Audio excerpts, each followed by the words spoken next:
This is a Ben Frank Connection presentation.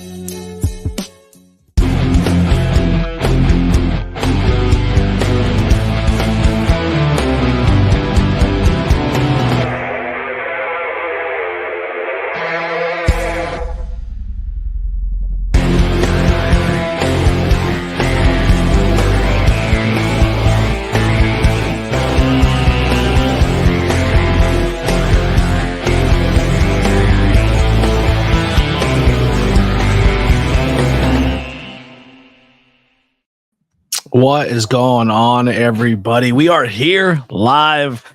A little bit of a different look because the TV's here, and I used to sit like this, and I'd always have to turn my head to watch TV, and I didn't like it. So I kind of just now I'm kind of giving you the old side eye, you know. But tonight we're covering GCW and oh my god, JCW. I'm dumb. Present the Jersey Cup 2024. It's going to be on Thriller TV or powered by Fight. So the old Fight TV Thriller. It starts at 8 o'clock. And I figured I'd go a little bit live early because there's some stuff I want to talk about for the tournament. But yeah, so here's the Jersey Cup. That's a terrible photo of everyone involved. But we do have the brackets. So I will open this up again later. But Bailey and Sasuke, Wayne Mathers. I think tonight we're getting Wayne Mathers, Oliver McCoy, Deppen Mikowski, and that I don't know. I don't know how many matches we're getting tonight. The graphics I have here are opening round matches. So we have these. Reed versus Starks, Cartwheel versus Yamashita, Mason versus Radrick. I think someone pulled out. I'm not 100% sure exactly who. I was seen on Twitter. Then we have Deppen Mikowski. The JCW championship will be on the line. We got Jordan Oliver versus Griffin McCoy, and we have Nick Wayne versus Marcus Mathers. Man, I'll tell you right now, Marcus, Wayne, Jordan, Griffin, Mikowski, Deppen, like they're all fantastic talents. And man, I'm so excited for tonight's show. It's going to be such a good time. But yeah, so kind of wanted to give you a little bit. So the JCup and the Super JCup were technically Japanese wrestling showcases that used to showcase people from Asia and North America. It was produced by Jushin Thunder Liger, and it was is under the New Japan Pro Wrestling Tournament. And the whole trend of this was to showcase talent you may not have heard of, or to put new people on the map or give people opportunities. It was all then Jersey started their own version. So there was a New Japan version there was a British version with the Revolution Pro called the British JCup, and now Jersey has their own JCup, and it does a great job showcasing Northeast wrestling and wrestling as a whole. For a little bit there, it was called the Chris Candido Memorial Cup. That was a thing for a bit. I believe it's still somewhat in his honor, but they've had some winners like Judas Young, Low Key, Reckless Youth, Jay Lethal, Super Dragon, Mike Kroll, Grim Reaper, Deranged, Rhett Titus, Mike Quest, RJ Brewer, Nick Oceans, Devin Moore, Chris Dickinson, and the last year was Jordan Oliver. So tons and tons of people have come out of this. It's going to be a lot of fun. There is some other matchups tonight. Other matchups to look out for as well. Will be Masha is wrestling Gresham versus Price, Janola versus Morton, Wayne versus Mathers, Bailey versus Sasuke. Like there's a whole bunch. So tonight's gonna be a good time. It's gonna be tonight and tomorrow night. I don't know how much we'll get when it comes to attention tonight for people hanging out, mostly because we're going against SmackDown and everybody likes mainstream wrestling. So we'll see how it goes and go from there. But we had some stuff happen, you know. Should be wait until there's more people here, but we'll just say it, you know, we can watch the replay. But I hurt some feelings my last live stream, you know. I said some things about some content creators and it got back to them, and you know, a lot of bad publicity. You know, I was called jealous, and I was called insecure, and I was called that I'm envious and jealous of their success and what they have. I said in the video that they're doing better than me. I didn't deny that. I think I said they are doing better when it comes to views and stuff like that and subscribers.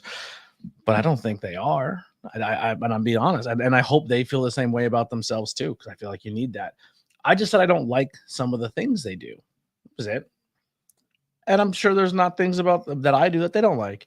Uh, but yeah, and everything I said can be pulled up with receipts on their channels, except the one video because it was taken down by Anthony Graves. But everything else was out there. And if you don't believe me on some of the stuff, go ask the other content creators, like the video that had to be taken down from Graves. Sure, he remembers. But yeah, I'm not trying to hurt people's feelings. I mean, I don't really care enough about their feelings to be hurt, because for a while, I would get reports all the time about, yo, they're talking shit on you when you're not in the show, and this person said that, and they said little references about you, but didn't say you. That's fine. That's fine. Say your little references. I say the name. I don't hide behind code. I don't hide behind that guy. And the person who, like, he talks more about his friends than he does the people he doesn't like. So that should say something. But yeah, let them do their thing. I'm proud of them. Let them kill it. We're two different style of content. We're two different style people. And I'll just keep doing me. But we have a new hashtag here at this channel. And the hashtag is, because the only thing we have to insult me is my subscriber count. I don't have 1,000 subscribers. I don't get, I don't have almost 10,000, 5,000 subscribers, but I'm not too far behind in the views. I mean, some videos comparable to each other are right there, and I have less subscribers, so I don't know. But yeah, so hashtag 1K subs by WrestleMania 75. Let's get that hashtag going. Yeah, so plus I'm not sponsored by Sure, so we don't need that there. But yeah, so hopefully we get 1K subscribers by WrestleMania 75, because I said, hopefully if I get the 1K subscribers, then I won't get picked on, and that can be something they use against me. Anyway, let's have some fun here tonight. JCup is going to be a blast. I'm super excited. I think tonight's matchups are beautiful. I think there's going to be a lot of great stuff here. And let's open up the bracket again. So here's what excites me. Here's what really, really excites me. Obviously, Wayne and Matthews, a winner can come out of that. Oliver McCoy is one I'm really going to look out for because I'm a fan of those. Then we have that huge four-way matchup. I mean, 1, 2, 3, 4, 5, 6-way to find out who goes against the winner of Oliver and McCoy. The winner of Matthews and Wayne goes on against Bailey and Sasuke. Depp and Mikowski, the winner of that, takes on the winner of Slamovich and Desiree. Gresham and Price, Janela Morton. So insanely good. But I'm gonna call it now, only because I have been begging for this matchup on the independent scene, and this is no disrespect for Masha, my hometown boy here. I love me some Tony Depp and Pilguru all day long. I love Wayne. I love Matthews. I love Oliver. I love McCoy. But I think the winner of the left side, Speedball Mike Bailey, versus the winner on the right side, Matt Mikowski. And I'm not just saying that because they've both been guests on the show. I'm saying that because I think both of them are so insanely good. And I think that matchup is just going to be fun to fucking watch. I think Rena is hurt, and I think she's pulled out of tonight. That was the one who was injured. I did talk about that earlier. Rena is injured. And I really, really think that I don't really think. I think what they said is she's hurt. It's nothing serious, but she wants to rest up so she's ready for Mania weekend. She's kind of slowing down her bookings because she's injured. It's a tweak, but she wants to be good by Mania weekend. Hopefully by Mania 75 when we hit 1K subscribers, But no, so yeah, Rena is out tonight. But honestly, I think Deppen versus Mikowski is going to be a legendary matchup. Like, I think that matchup is going to be epic when it happens, if it happens, and I hope it happens on a Jersey Cup stage, because I think a lot of people are going to be watching it, and I want people to see that matchup. They're both insanely talented. They're both former fighters who are then professional wrestlers. Speedball Mike Bailey with his Muay Thai and kicks and everything he's got going on there, and then Mikowski was a legit MMA fighter. We need that. We need that matchup. We need it right now, and I hope we get it here at the Jersey Cup. I wouldn't be mad if Tony Deppen goes all the way and wins it. I wouldn't be. Every name that I said earlier, I'm not mad if any of those people go on to win the whole thing. But that's the matchup I personally, as a fan, want to see. I want to see Mikowski. I want to see Speedball Mike Bailey. They're my two favorite talents to watch. I think they're insanely talented. So just as much as anyone else in the card. But that's my winner for the whole tournament. I'm picking it now. I hope I don't offend some friends. But also, we got some merch for tonight.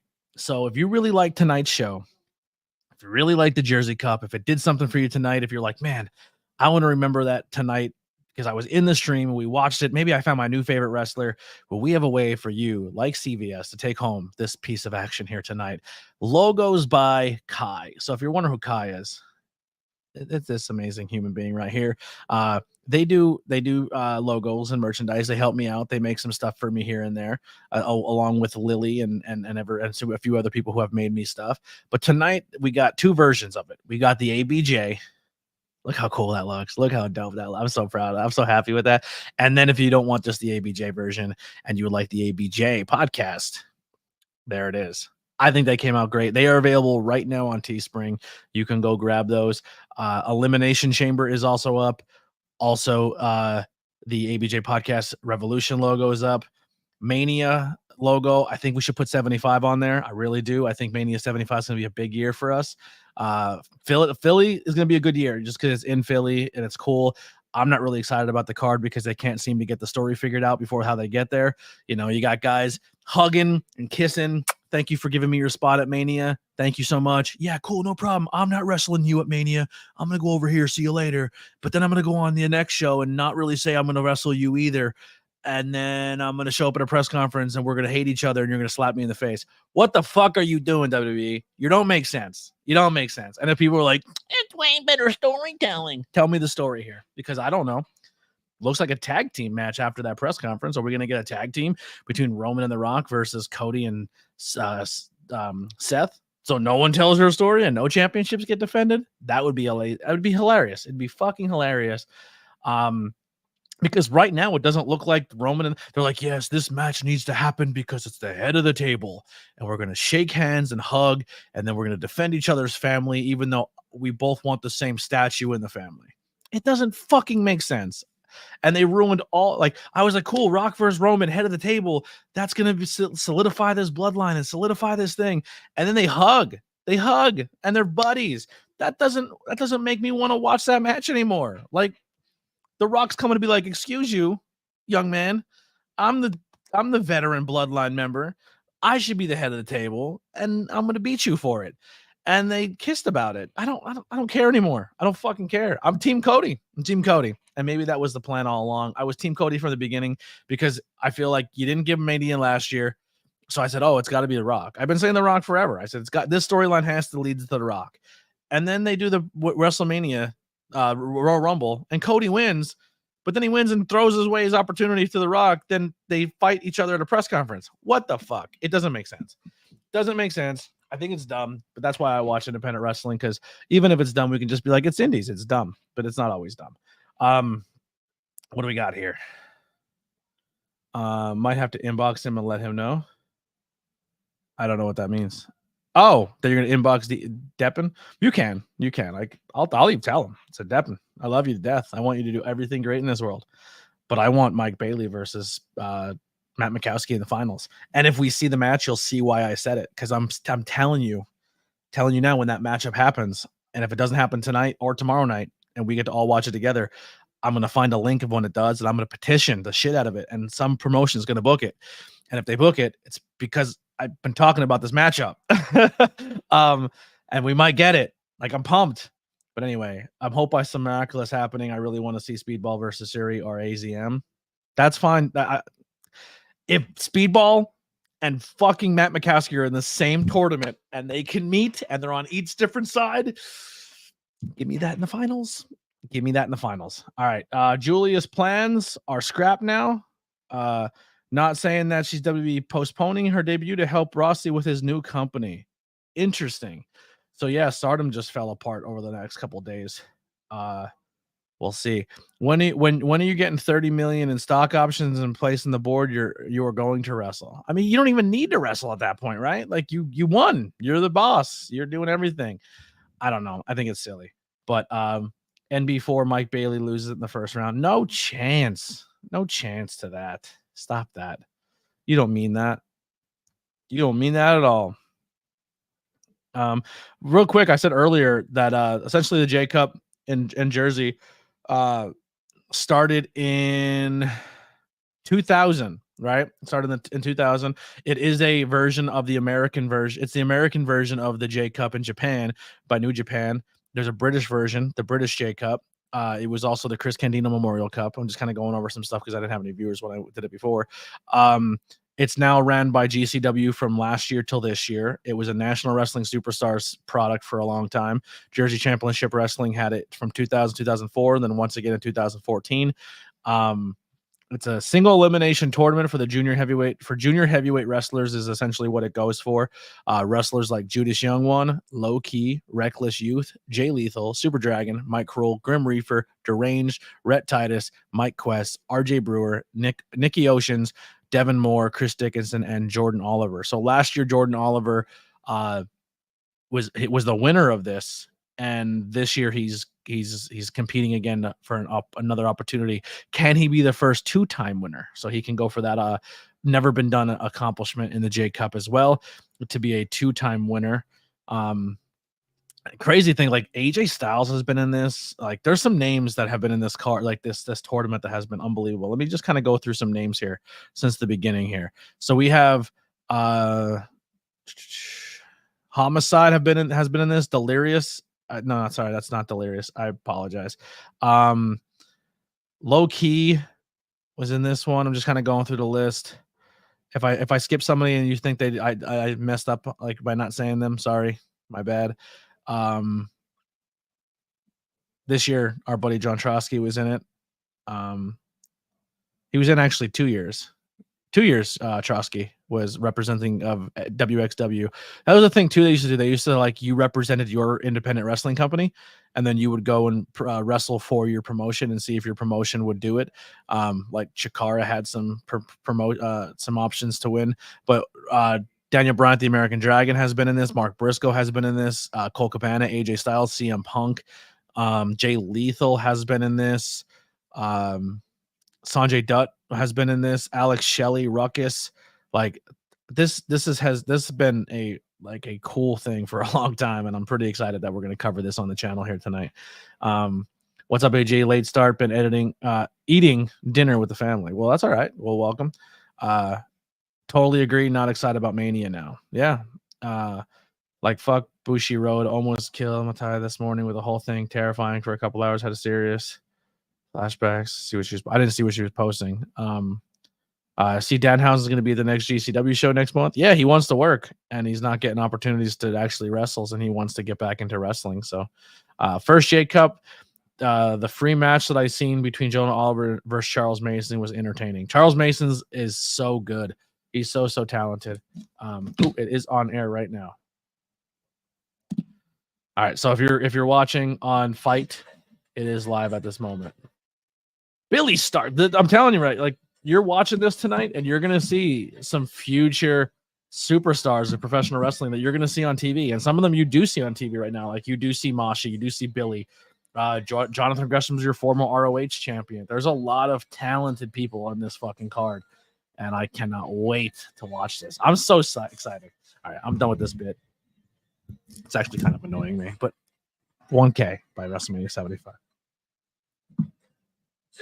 How should I say? Do your job, viewers. You should be making me famous by telling all of your friends and pimping me out. Do your job.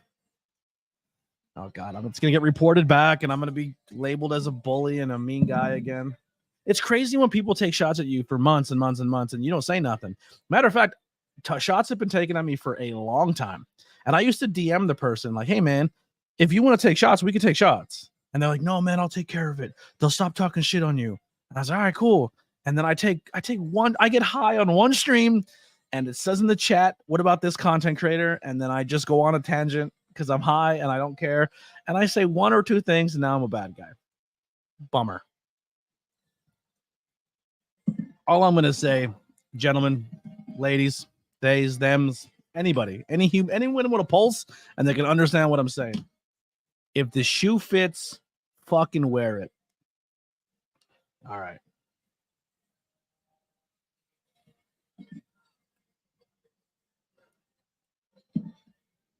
I believe Myron Reed is the replacement. I could be wrong though. Alec Price. I got to work with him. He's super cool. He's just a really nice guy. He's turned into like a fucking megastar lately too. It's awesome. Nick Wayne. What a lineup. What a crazy lineup. And like I said, we'll be here tonight and tomorrow night. And then tomorrow night, go take like a 2-hour nap. And we'll be back here at 3 a.m. Eastern time to watch the first ever New Japan live stream that we're going to do on this channel. That looks like a tiny ring. Who do I know in the crowd? So far, nobody. They're in Jersey. I got to know somebody there.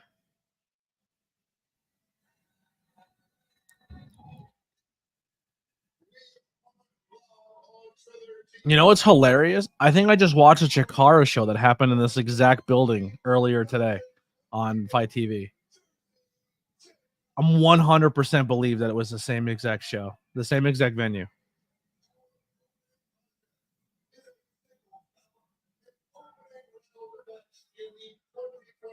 I'm looking at the crowd to see if I know anybody.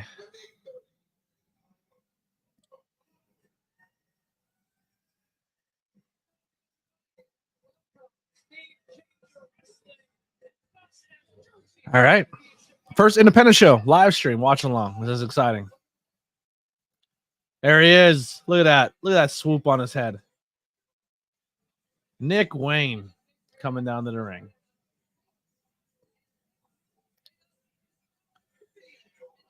I love how tight the crowd is to the ring. Oh, it excites me.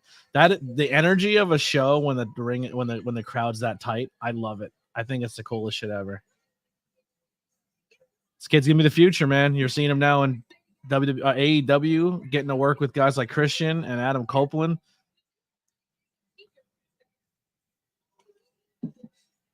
There is a JCup t-shirt from GCW too. If you have the option to buy it, please do so in support. I would be ordering one, but I am broke.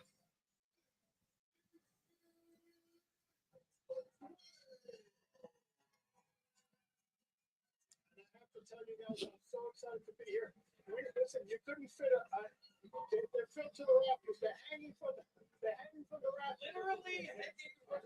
I'm trying to hear who's on commentary.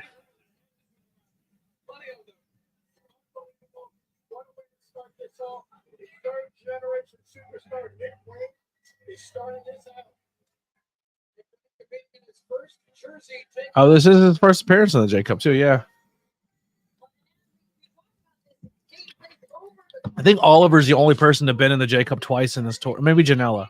I think Janela might have been last year too.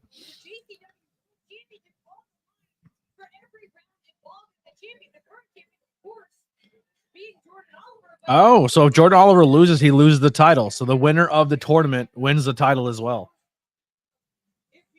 Marcus Mathers from H2O, trained by Matt Tremont, the Bulldog. I seen this kid wrestle at IWTV 100 in a ladder match, and it was him versus a bunch of the other young upcomers in that area, and I thought they were going to kill each other. It was a crazy ass ladder match. There's not a lot of room to play in H2O, but they make use of every square inch of that building.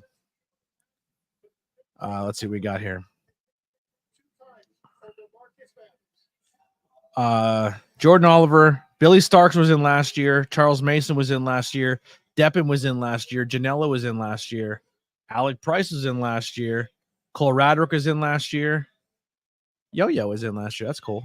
Jack Cartwheel was in last year, and Mike Bailey was in last year, and Jonathan Gresham was in last year. So Mike Bailey made it to the finals last year versus Jordan Oliver, and Jordan Oliver beat Speedball Mike Bailey in 21 minutes and 25 seconds for a pin. Janela lost to Jordan Oliver in the semifinals. Mike Bailey beat Blake Christian in the semifinals. So that's what happened last year's tournament. Janela was in 2 years ago. Eric Corvus was in. But I don't think that was just a tag team match. That's kind of cool.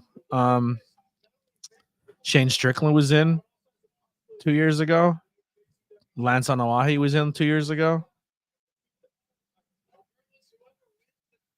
It's super cool. I'm pumped. All right, let's get it. Match going. If I'm quiet because I'm legit paying attention because I actually give a shit about what I'm watching tonight. I don't give a shit about SmackDown at all. I don't care. Let me know when they figure out how to fucking get the story back on track, and I'll care about it again.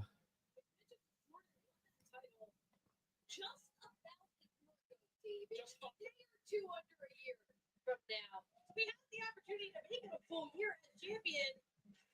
The same guy rocking backwards and going next to the Nicholas 30-35 in the JCup at all. He has the opportunity to become a champion over the course of the next 2 days. But yeah, this is the vibe here. Yeah, it's a lot of reaction here. You can just feel it from the competitors to the opponents. We're all feeling it. Starting things off on a good note with an embrace in the middle of the ring. Overhead suplex?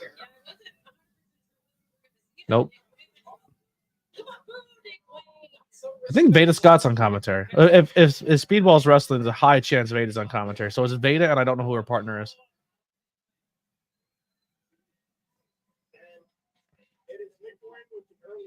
Sounds like a 3-man booth, though. It sounds like a 3-man booth.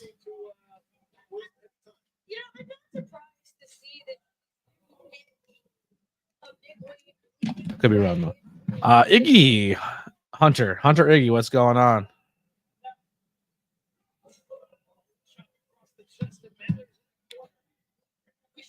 Veda's good, man, but and I'm not trying to say this to shit on anything or like be mean, but like Veda needs that high energy person with her. I can be that person. Just give me a chance. Let me do one show with Veda. I guarantee people will love it. I feel like she's good, and I can pull more out of her, and she can pull stuff more out of me, and I think we'd be a good team. Too many independent wrestling. They don't even give a fuck about the crowd. They're like, "Yo, get out of the way, because I'm coming. I'm not even giving you time to prep." I love, like that little girl just got a chair put in her fucking head. They don't give a shit in Jersey, dude. Jersey, they're like, anyone can die. Jesus Christ. Yeah, you got to be on your toes. You got to be on your toes.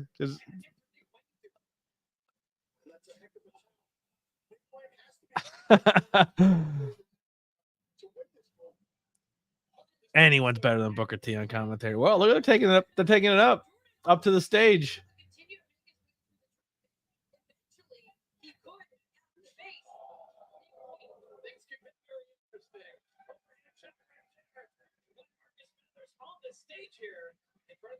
That guy's giving a little bit on commentary. I feel that. I feel that guy. He's giving a little excitement.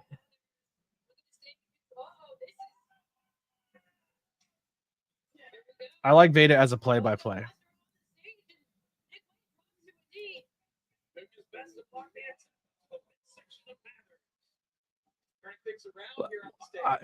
I think tonight's commentary is good. Like, I think all three of them are doing a very, very good job. But I just feel like when I kind of do commentary, I do a little more. Like, I bring a party atmosphere, and I kind of, I don't know, I bring something that nobody else does, I feel. And I don't have that traditional wrestling has to be called like this style, if that makes sense. But I think everyone who's doing it is doing a great job as traditional broadcasters. Like, yeah, and then he stomped on his head. Like, I'm not for everybody on the stick. I know that.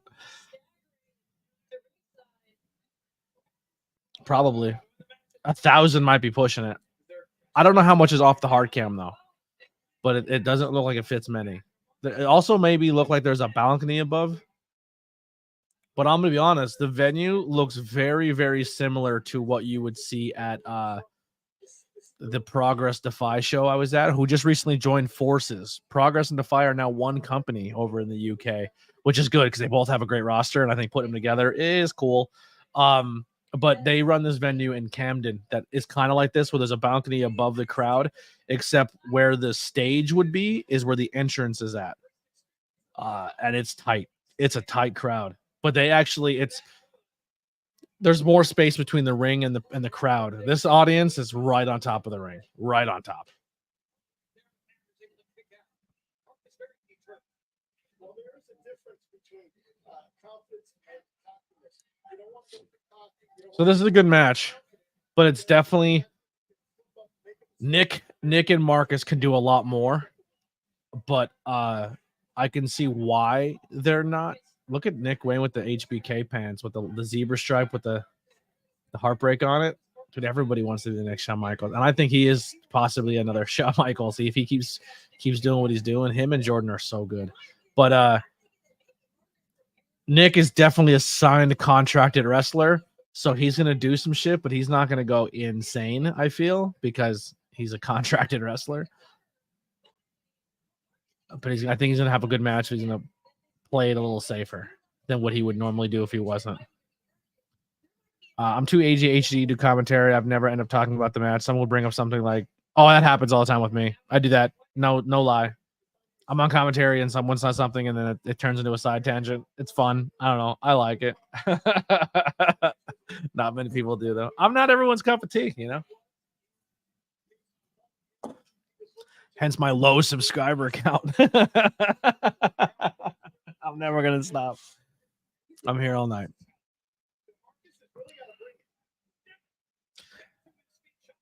But seriously, one of the biggest things I need to tell you guys about is this. All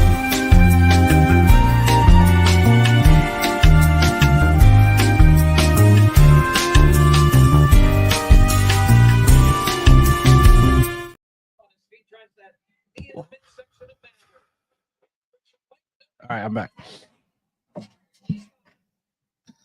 I'm gonna do a series. I'm gonna go do a series of matches for the men's EC. The winner gets Seth at Mania. Oh yeah. The winner gets Seth. So the winner of Elimination Chamber gets Seth Rollins. Okay. Just me and you do commentary, and we don't talk about the match at all. I'm down. I think that'd be funny content, and we don't have to be on camera. We can just do the audio of it. That might be good Patreon content. himself get overwhelmed with, I just got it, I almost got it. No, just concentrate. If one move didn't do it. With bonus content. ABJ does commentary with. It could be that. It could be a Patreon series. Put people in the box. We talk about we play a match, and I think that's actually a really good bit. I like this. Kai, I think you just came up with something. Commentary with ABJ with special guest, and then we pick a match they like, and we just do commentary to it. I'm into that. I'm into that a lot. I would just mute the match. We would do it Mystery Science Theater style. That's a good bit. I think I just found bonus content. I think we just found out bonus. We need to make a, yeah. But you're the first match guy. You get first couple matches because you created it with me. But I think we just came up with something fun.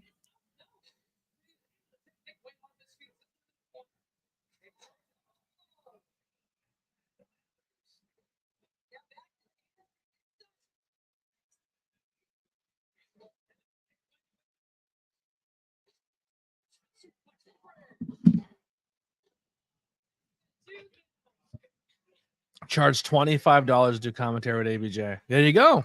That's it. You got to milk your audience for all they're worth. Hence why I don't have a big subscriber count. I'm too stingy.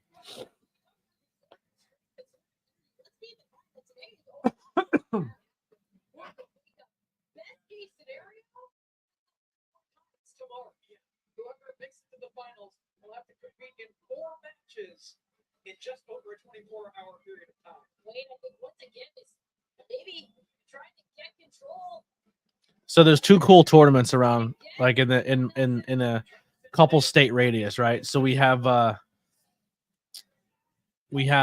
JCup in Jersey, and then Delaware does the Super 8, which is another pretty big tournament that a lot of people that you've seen on TV have competed in. The Super 8's a pretty big deal.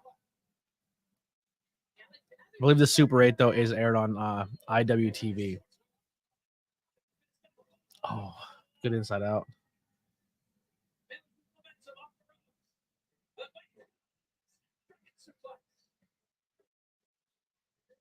Oh, Mathers with the block.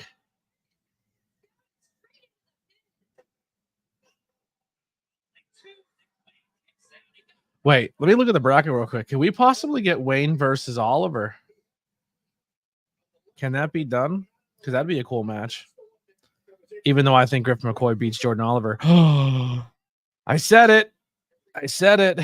All right, so Wayne would take on the winner of Bailey. Nope, because Bailey, whoever wins this has to face Bailey because Bailey's going on. Sorry, Sasuke, but Bailey's winning. So if Oliver wins, Wayne would have to.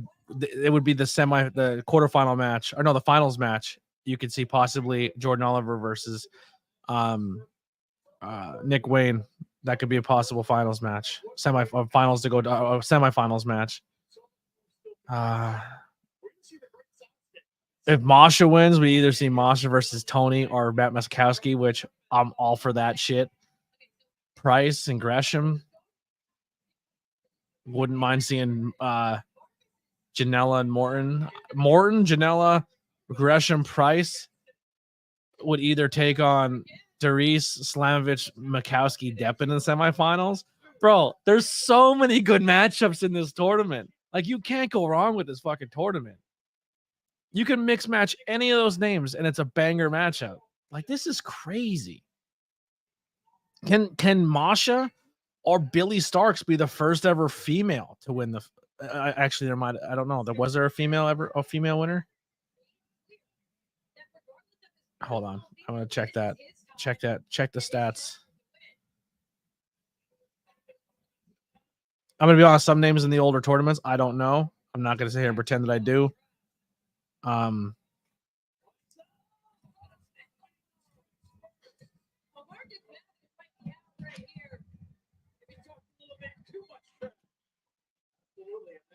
right. So yeah, that's.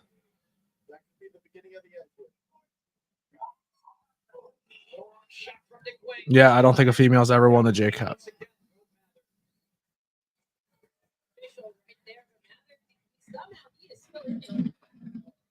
Nick Knowledge and Dave Pro. Dave's good. Nick's good too. Yeah, they're not a bad. They're not a bad.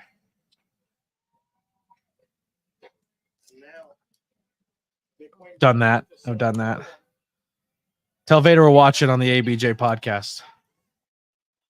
Tweet at Veda Scott. Say ABJ is watching live on YouTube, and he said you guys are doing a bang up job on commentary. Oh. What if Masha's the first winner? Like I'm saying, man, there's so many good possibilities. Like there's not a bad winner of this tournament if someone wins this year. I'm pumped. Oh.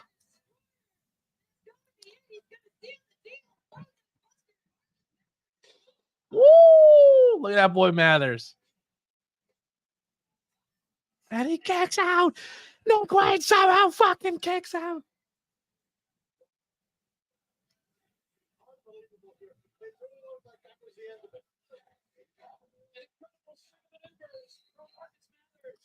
Bro, this is Northeast wrestling right here, baby. This is the Northeast wrestling scene.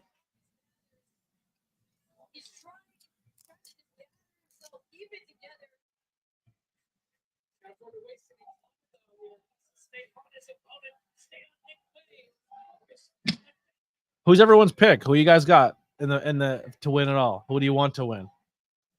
And let me know literally after matches. If you've never seen these competitors wrestle, tell me in the chat. Like if I've never seen Nick Wayne in a match, I've never seen Mathers and Marcus in a match, and then tell me afterwards if you thought they were good or not. Like honest feedback. Like I'm pumped because these are the people that I've been watching for a while on the scene and got to work with some of them. So it's kind of cool to like that my audience is enjoying this with me because I don't think I really ever had that experience with my audience before, like watching independent wrestling live. This is my first time doing it, so I'm really stoked. It might be something we do more. Like I might just be like, hey, check out Fight TV, log in, buy a subscription, and I'm gonna watch this show. And it's an older show, so if that might be a thing we do. So if you want to subscribe to Fight TV, do so. And we can do watch-alongs of other shows. I watched 85 to 90% of it. I have to finish it, but the last Effie's Gay Brunch I did that. I watched a little bit of that. We can watch some collective stuff, Mania weekend. We can watch the GCW emo night shows, which are awesome.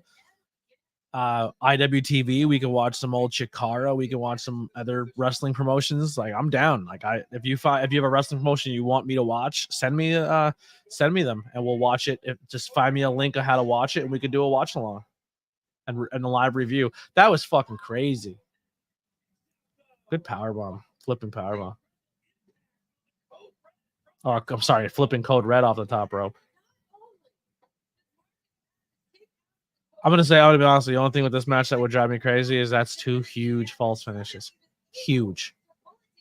That's people trying to do the fucking, like, code red off top rope. That's it. That's over. Too many people do the fucking Kenny Omega. Everybody wants to be Kenny Omega, Will Ospreay. And I think they're very, very talented, but I hate a million false finishes.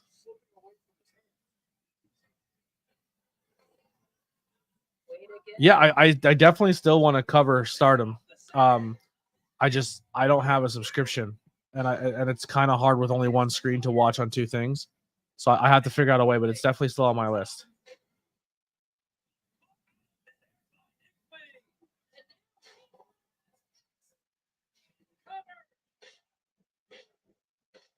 So 2 cutters finish him, but not the top rope code red.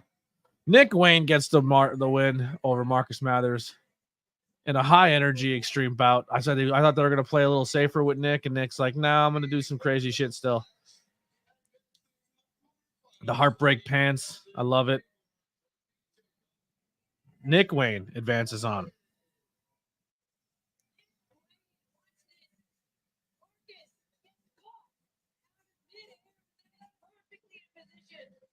My buddy just posted his numbers from the Stardom Cast podcast.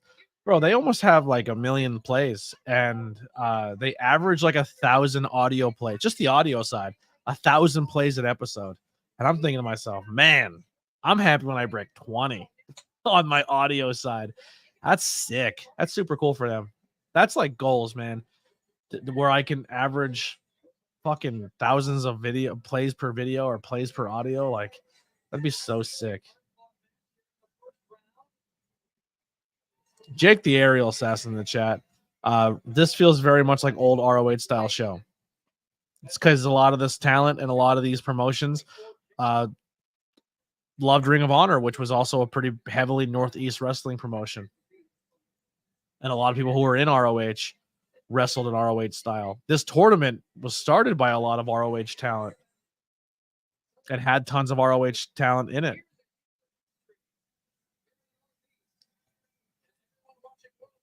I'm going to be honest. I think there's 4 people in this tournament that could be the next modern day Horseman. And I think it's Mathers. I think it's Nick Wayne. I think it's Jordan Oliver. And I think it's Griffin McCoy. I think those dudes could be your modern day 4 Horsemen. The next elite, the next clique. They're just good. They're fucking good.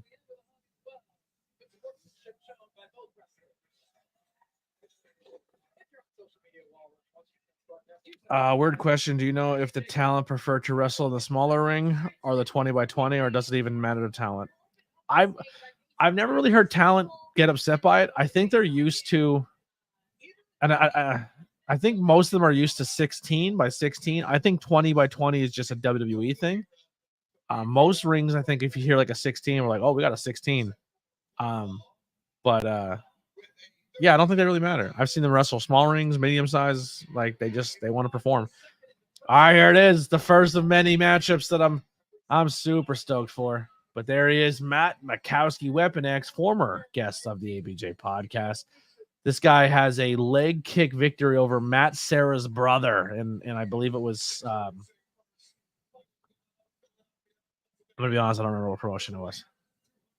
But this guy's fantastic. He's a scary man. Scary man. He could pull an armbar at anywhere. Anywhere. He can get an armbar on the fly. He's crazy. Very talented. And listen, let's build this city on rock and roll, because here comes Sir Tony Deppen. I like his music. I'm going to play a little louder. We built this city Get ready. Well, and now Kowski recently returned from an injury. Oh. I drink beer with him all the time. He's a sweetheart. As he takes someone's hat and throws it.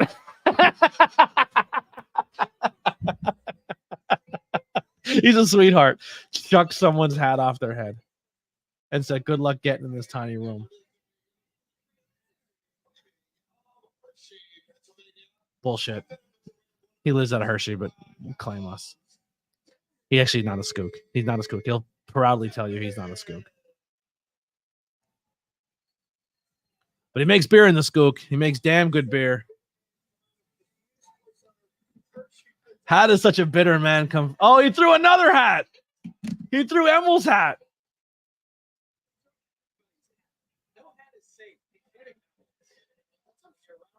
Chucking hats. Tony Depp and the hat chucker.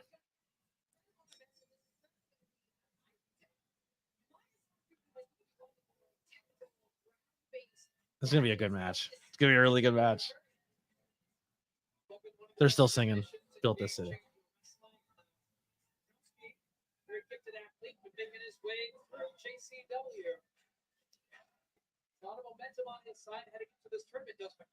Mikowski just came back from a really bad knee injury, and he's been flying high.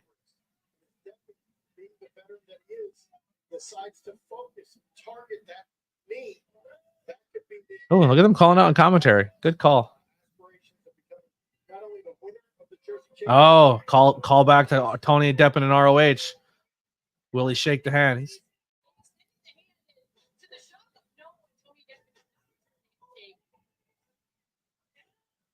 As I mentioned, he went straight for that knee. He's not sorry. He's responsible for it. It is wise to target an injury on her opponent. Bullseye around the knee of the couch. Step Deppen. Oh, but now Deppen. Deppen just came back from a serious arm injury too, so you can say that Mikowski has the blown out knee, but Deppen just recently had a broken forearm from wrestling Zack Sabre Jr. So, and Mikowski finishes people with arm bars. So, can that be a deciding factor on Tony Deppen here tonight?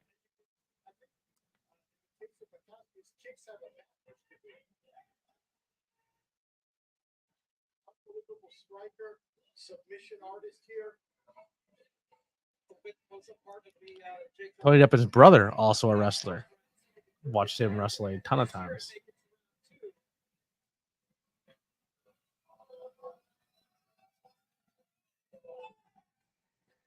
Ah, Tony's too smart for you, Matt.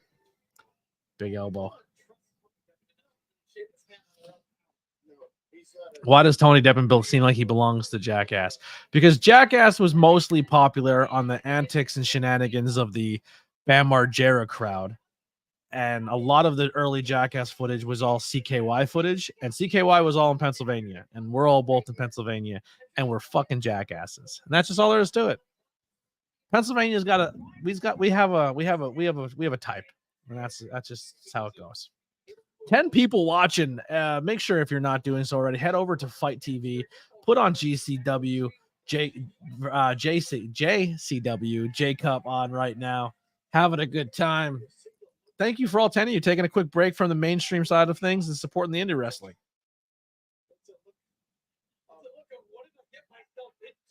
The dedication over here is real. I'm currently watching SmackDown on one screen and the JCup on the other, and watching the Hangout on my phone. Get him, Parma. Guess we're not getting you in the chat. He will not be joining us tonight. He could turn off SmackDown and then watch the JCup.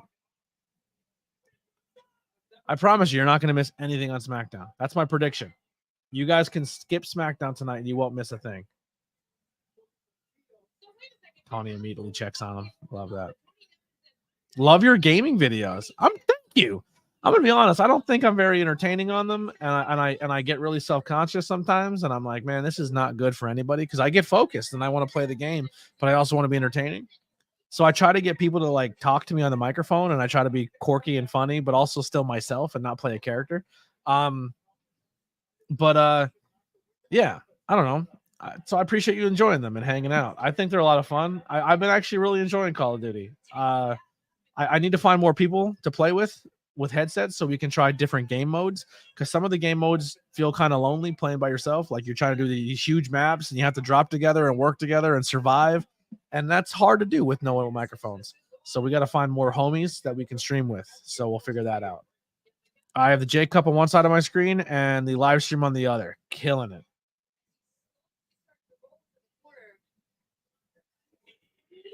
And though we know that the guy is quite a shit. Deppin says, don't tell me what to do. How dare you, Veda? Kick to the back.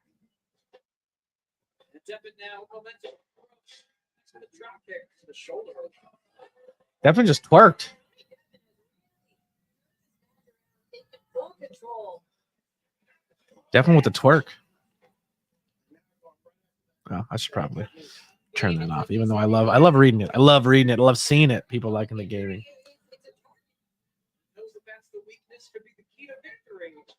I will be doing some more gaming. Maybe I'll play a little tonight. Who knows? I'm trying not to actually play without being on. So like if I'm gonna I'm gonna casually go play, I'll jump on and play. So have your notifications turned on if you like the gaming side of things, because I can just surprise you and be like, "Bap, live tonight" or "live right now." I did that earlier today.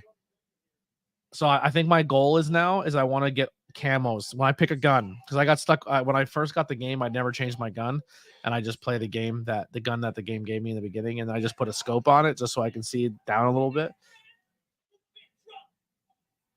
I'm gonna beat his ass, and then we're gonna get drunk.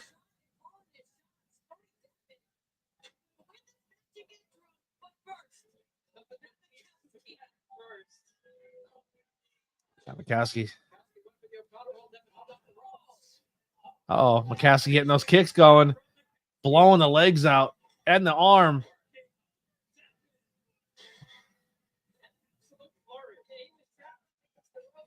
Does McCaskey go for the top rope version?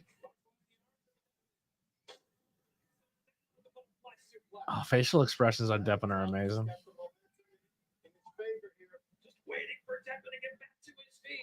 Good camera shot. I have never been to a JCup live. No, I wish. This is going to be my first JCup I watched from beginning to end. I'm going to be completely honest. I've always been aware of it. So I've been aware of the tournament and I've been aware of a lot of stuff, but also like when I first started saying like, oh, I'm going to start watching independent wrestling, I never really had a chance to watch a lot because I was involved and I was traveling every single weekend, and I would be gone. I'd leave on a Friday and I'd not come home until Sunday night. So I never had time to watch a lot of independent, just the kind of stuff I seen from my thing. And then when like stuff got major attention, I would hear about it and then see clips and watch stuff. But I never really I started doing the podcast 6 years ago and we covered mainstream wrestling. Then I got involved in the wrestling, the main indie side, and I didn't watch a lot of mainstream, or I didn't make it a point to always watch the mainstream. So now that I'm not booked and I don't travel, I don't have a car and I'm at home, now I'm cashing in on watching more mainstream wrestling and the independent scene. So I'm pretty excited about it. How often are the JCups? I think they're every year around the same time. I could be wrong.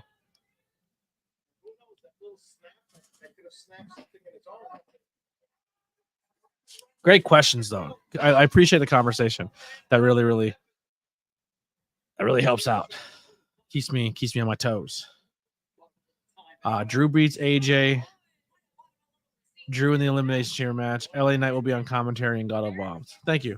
Steven Chambers keeping us updated on the SmackDown side of things, so you don't have to watch. You can stay here, and I will say what's happening when someone reports it to me.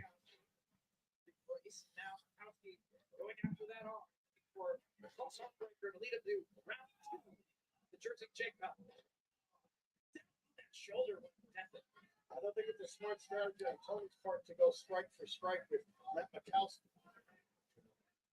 The strategy's got to be grounding him, going after that knee, or possibly putting him in a submission. Actually, if I'm not mistaken, I believe this commentary team is the JCW commentary team.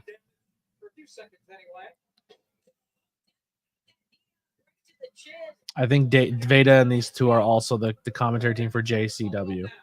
And GCW just takes whoever fucking they put on camera on the microphone that show. They don't really have like a set team anymore, which sucks because I tried. Oh, fuck, you can't just sneak up on me on camera. Jesus, no, I didn't see you. Oh, you did the cat did. Fucking scared the shit out of me. I was like, I just see someone walking behind me. Gave me a fucking heart attack. Fucking wow. I think they both connected with these. They collided and they're both next now. Take another look. All right. Yeah, it was awesome. It looks like a dog bowl. It looks like a dog bowl. I know. They don't go. I would assume because it's metal. You shouldn't put them in the fridge either. Keep some. They're made to keep. I guess so. You make something and leave it in this, it's supposed to stay warm for up to 45 minutes. Gotcha. I wasn't Lily. That was my mom. That was Mama. That was Mama BJ. Don't.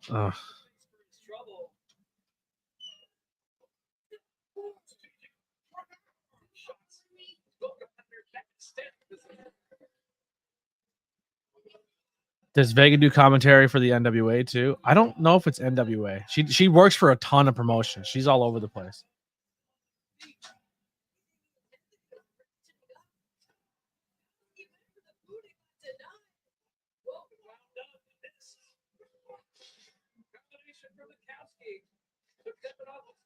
Oh, Jesus Christ! I kick. Uh-oh. Get your phones ready. See what McCaskey has in store here. Flying cross arm breaker on the top. Instead, he got hung up. On the second rope right now, Trio Lopez. From Devin. Devin's got the momentum. He can go for the kill. This could be it right here. Devin can get the victory here. Oh, Mamakowski kicks out. Devin he's in shock.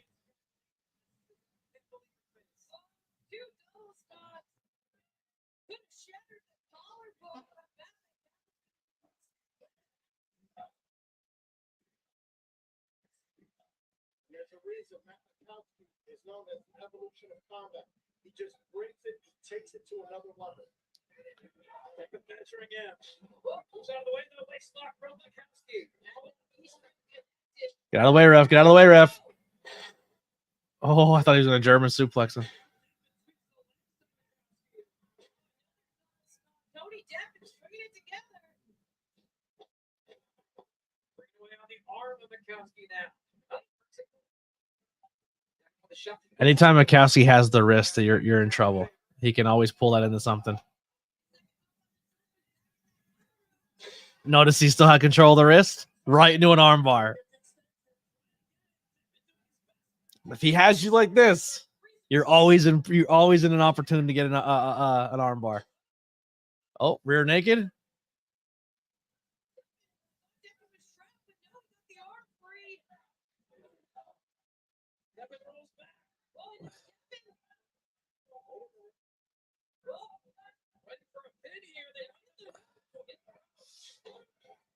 The strength of Makowski. Back elbow. Another one. Makowski still has wrist lock.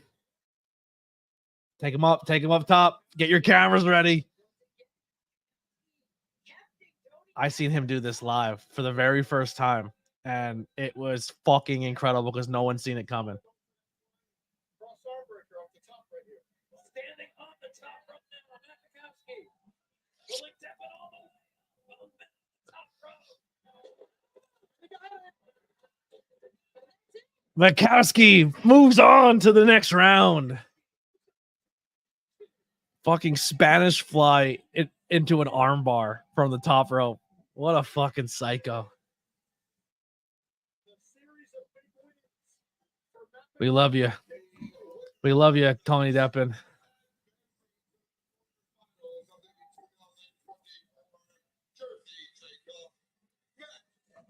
Step and throw someone's hat on the way out. For the evolution of combat as it gets set to advance to the second round here now. All right. I think we get Oliver McCoy next, or they do the multi match. The 6-way. Oh no, we're getting Masha next. Masha, slam a bitch. Will be JCW champion. Speaking of men like Therese versus Masha Slamovich. Yep. Masha's a psycho. So good. Another signed wrestler in the tournament right now. We've seen AEW's Nick Wayne. Now we see TNA superstar Masha Slamovich. Another TNA superstar in Speedball Mike Bailey.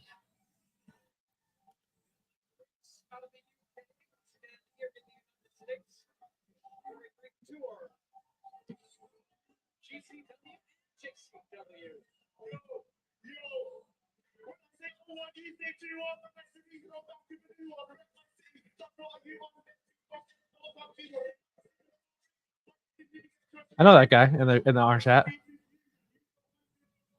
The Flyers hat. You know what Emil's thinking right now? You're tangling up the mic around the ring, and how am I going to get... If you hand it back up to me from the ropes, it's going to fuck everything up. Because it's a wired mic. So if he hands it up to him, it's wrapped halfway around the ring. All right, he's walking back. All right, he's walking back. He's got mic etiquette. I don't know this guy. I'm gonna be honest. I don't know man like. He's a UK wrestler, so I think this is gonna be a first time for a lot of us here. Unless you're really in the know, then congratulations. But we're gonna see for the first time. He's having a piss right now. That's what they say over there. And there he goes. He put the mic right there. So now it has to go all the way around the ring.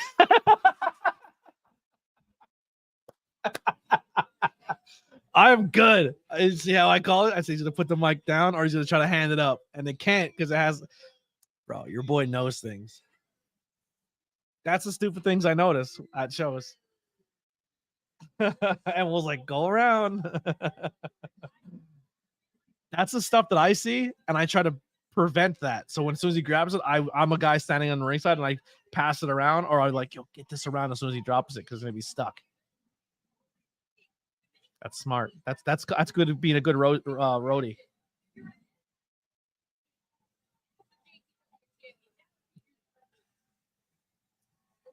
Spiked sunglasses.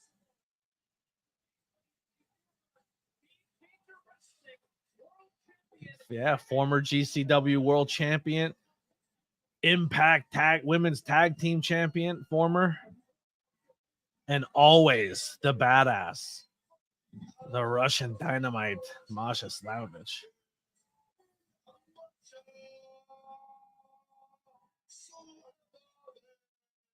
Masha rocking the zebra print as well. Good. I like zebra print. I'm a zebra print kind of guy.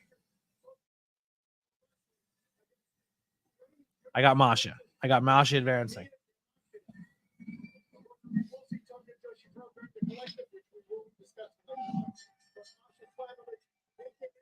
Masha's gonna kill you. Trained out of Gleason's gym in New York City. Now she's a trainer at Battlefield. Has worked with some talent. One of the trainers with Jorge Sante. Sorry. I suck at that with Spanish. Also, Prince Ahmed and Masha Slamovich, all some trainers at the Battlefield in New York City. Or Battle Club. It's one of them. There's a Battlefield or a Battle Club because we have the same promotion around us. And I was getting confused.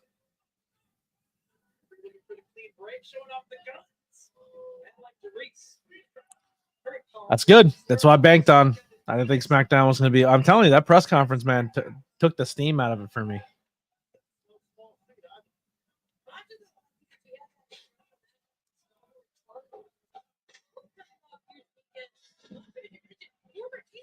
I watched Masha versus Kahita earlier today. It was really hard to watch. Why was it hard to watch?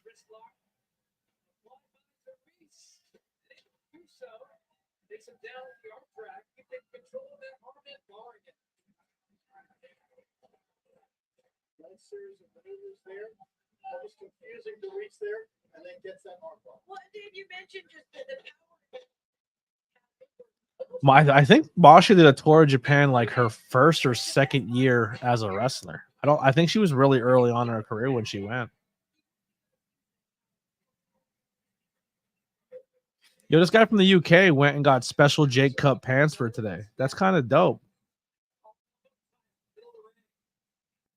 I think his pants are like a world tour pants. I think he knew he was coming to like he has GCW on his pants. He has.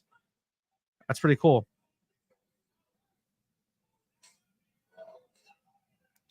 Oh, when it comes to death matches and some sushi. Oh, is Takeda the death match, like the death match queen of Japan? Because if you're talking about the same match, I think I've seen that. I don't know a lot of Japanese people, and I don't, their names just like don't stick in my brain. But you have to like, I watch fucking, and I don't mean Japanese people. I just mean like other promotions, like Japanese promotions. Like I don't know a lot of New Japan people because I have an entire AEW roster, WWE roster, TNA wrestler, independent roster. My brain can only store so much, and I got to leave room for all my documentaries and all that other stuff. Change up the game plan a little bit. This time it's Therese with the headlock on Masha.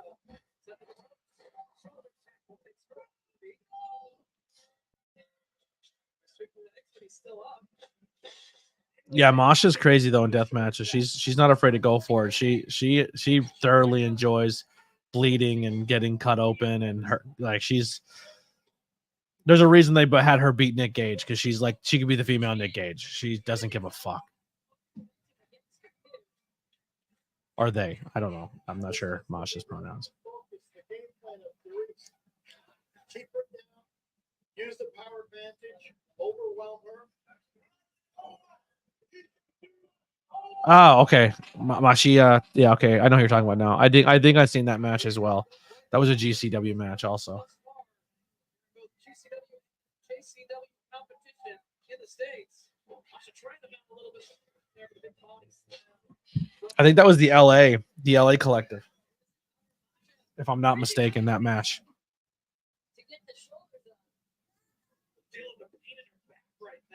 Anthony, what's your thoughts on Triple H on SmackDown telling The Rock it doesn't matter if you like the direction?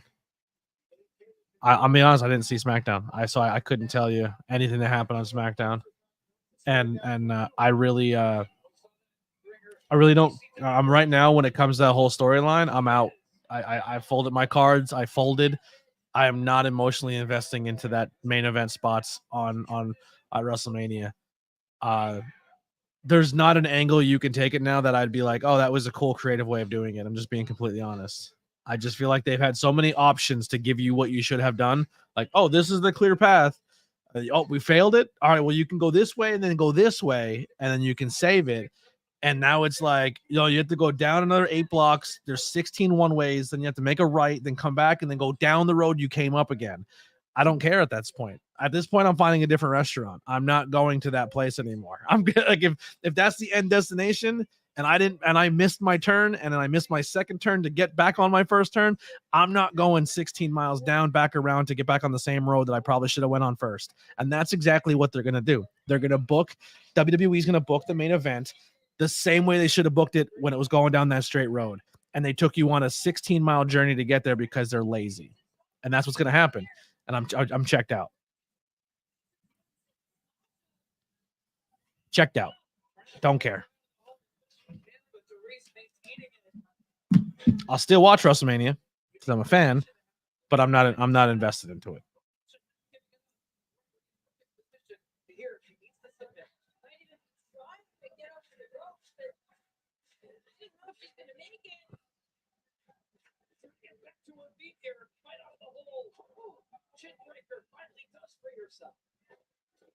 Bailey versus Io is probably the only thing I'm emotionally invested in for it right now. Dude, Masha moves so smooth.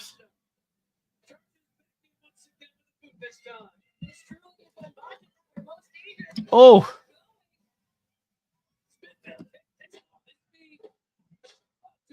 I'll tell you what match is not bullshit. This one. This is great.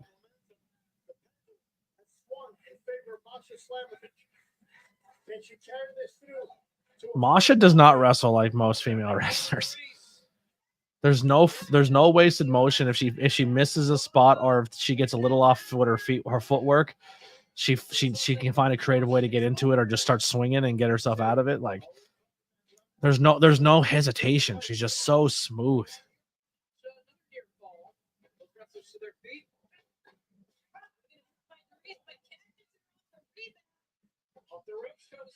Oh, like that. She falls, but she sells it perfectly because she's playing exhausted because she is. Steps up off the knee. Oh my God. Jesus Christ. Yeah, this dude's a beast. I'm a fan. I'm a fan of this guy. Side of it, I was excited for Masha, but this dude's making a match out of this, and I'm really enjoying it.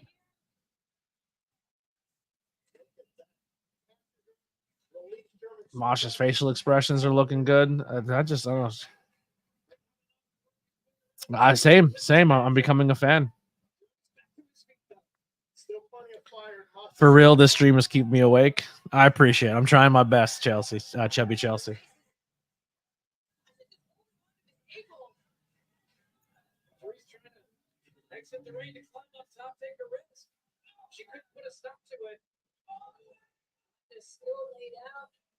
Yeah. I seen that match. I think that match was the weekend of LA, if I'm not mistaken.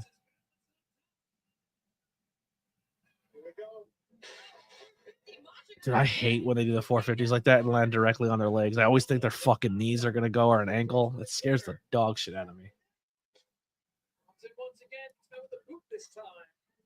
Yeah, I'm skipping Rampage tonight. I don't know how long this is gonna go, and I think one wrestling show is good. I might go to the Discord or I might do a game stream. So maybe after this we'll do a game stream if people are down. Because here's the thing, I'll start game streaming and I'm gonna go as long as the viewers go. But once I get to 1 or 0, I'm out.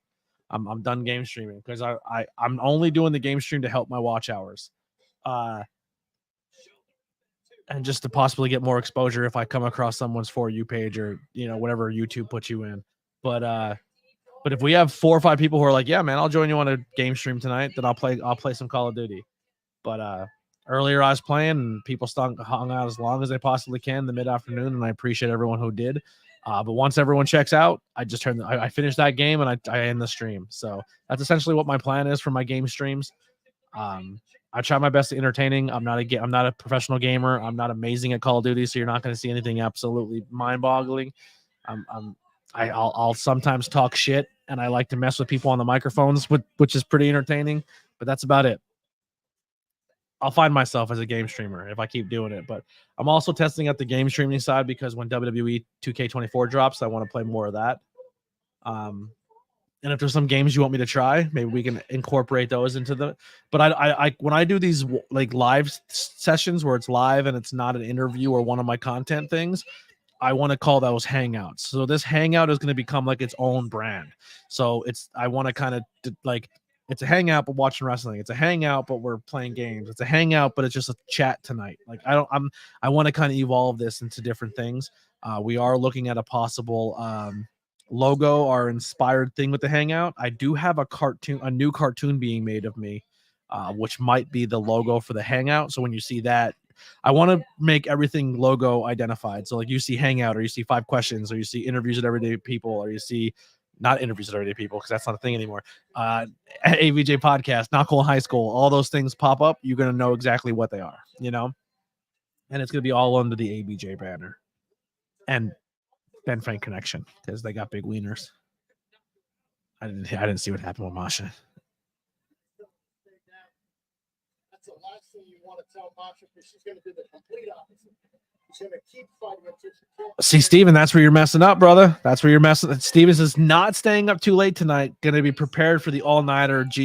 See, tonight is where you stay up and you prepare for tomorrow. You don't go into the game with 0 prep. You go take a nap now, wake up around 10 or 11, and then stay up all night. That's the move. That's what you got to do.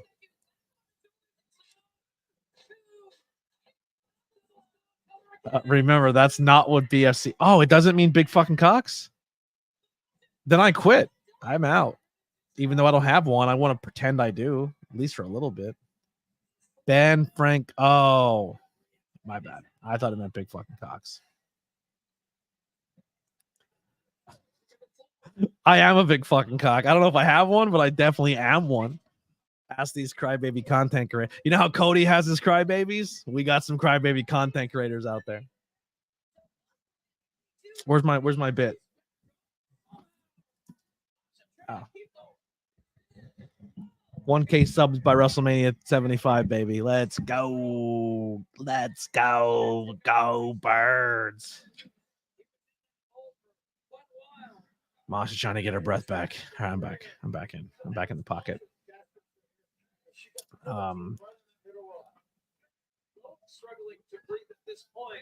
Yeah, I think you were the last one to hang out, Kai, and then when you bounced, I bounced.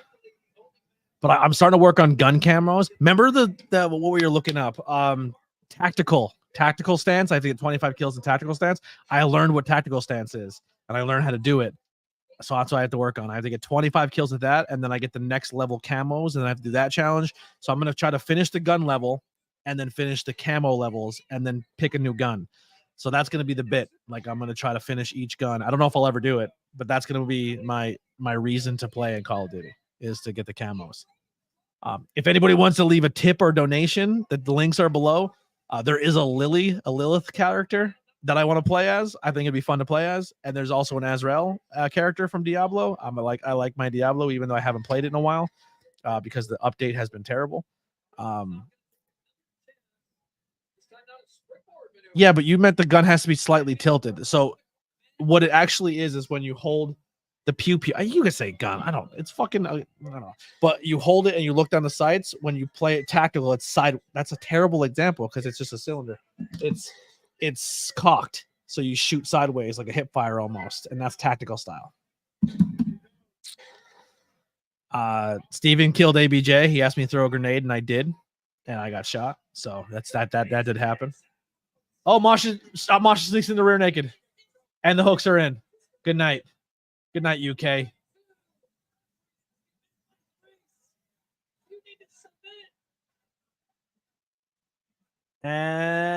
Tap.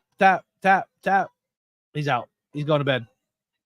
Love it. Masha moves on. 3 for 3. I love the dead arm. Give me one dead arm. Don't do the 3. It's overplayed. People know what a rear naked choke is. Make it look like a rear naked choke.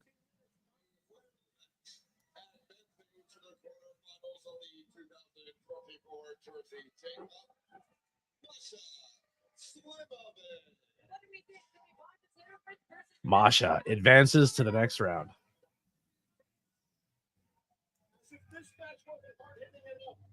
So if you're not paying attention at home, Wayne moves on. We don't know who between Jonah Oliver McCoy yet.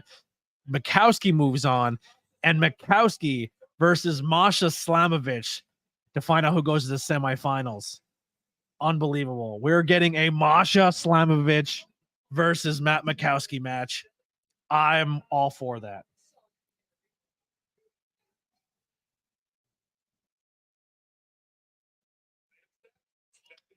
Let's look at this again real quick.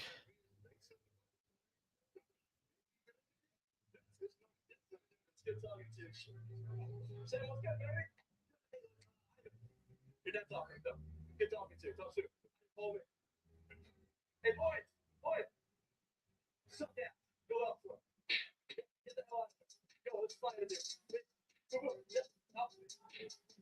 GCW. JCup. It's Gary Morton. Gary Morton's really fucking good.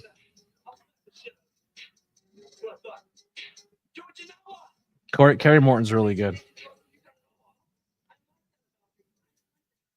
I'm tweeting quick. Sorry.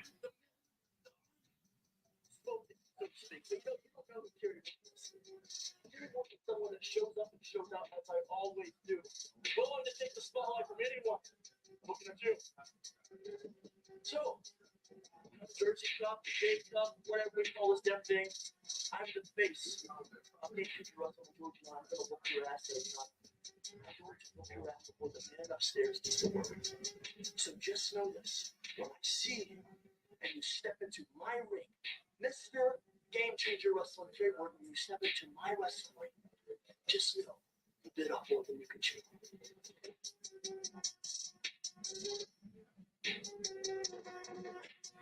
Janela versus Kerry Morton. Next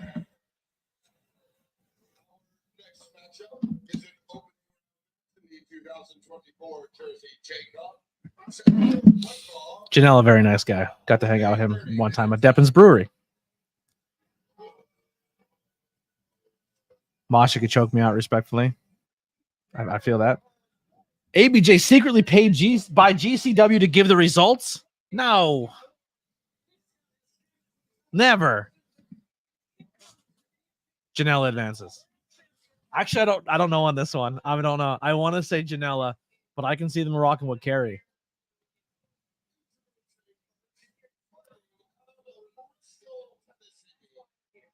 Janela advances. Janela advances. Rock and Roman will be on SmackDown next week with Triple H. Triple H is pissed at Heyman. That's what's going on over there. Kerry Morton is awesome in the ring. Seen him where he was a kid wrestling Bobby Eaton before a show. That's funny. Bailey promo now happening over on SmackDown. ABJ is an industry plant coming from the fake Australian. Australia's not a real place, guys. I just told you that. Not a conspiracy. It's truth. I was told by an Australian. They just live in the UK and say they're from somewhere else. It's an all ruse. There you go. You want to out my secrets? I'm out in yours. 1K by WrestleMania 75. 1K subs by hashtag 1K subs by WrestleMania 75. Guys, subscribers, your subscriber count means how good you are. Did you know that?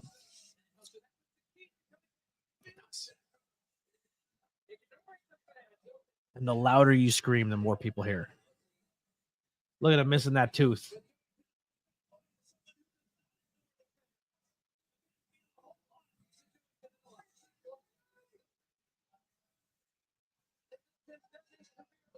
Janela said he has the longest time recorded in the ring. I thought it was No, I'm gonna shoot for WrestleMania. I'd like to get it done by Mania 69 because I think it'd be cool to hit 1,000 subscribers by 69. But 75 is the bar set for me. So if we get it before 75, cool. But that's the bar set by my superiors. It's Jericho off Wish. How dare you? Janela is a god. I'm going Janela.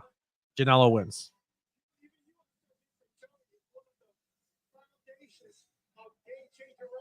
Is it maybe that you're just trying to bring down one of the foundations to work yourself up there, Mike? No. See, I gotta be so bad. I'm gonna let this play. Right back.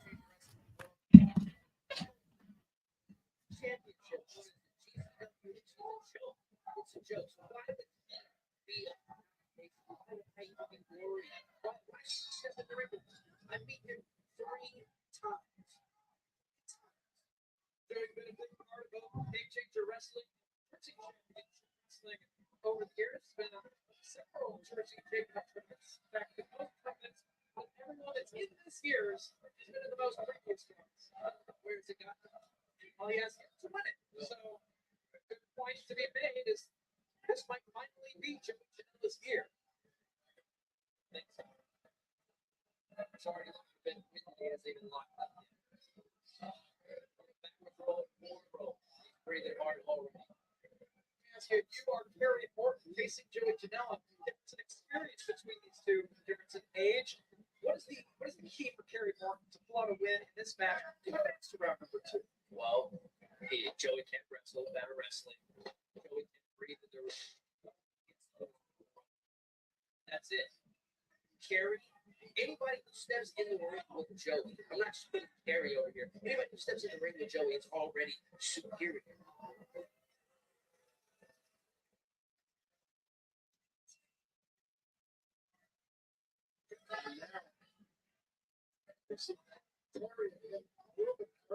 Much like yourself here, Blake.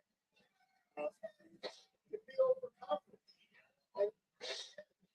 6 is 1-3 count there. I mean, again, you said you're scouting in here. Joe's proven himself. How much it takes that he's worth the championship? But right now, he's proven he can't get off the mat. Here, it's all over. Not just the opening minutes of this match. Yeah, well, he's already slacking, so I can't wait to see the end of this. He's back to his feet, able to back carry Martin up against the ropes. Remember, asking for a break, you know. Personal whip with the elbow and by Kerry Martin. We're back. Yo, my homeboy Zig followed me downstairs. He never goes downstairs. Oh.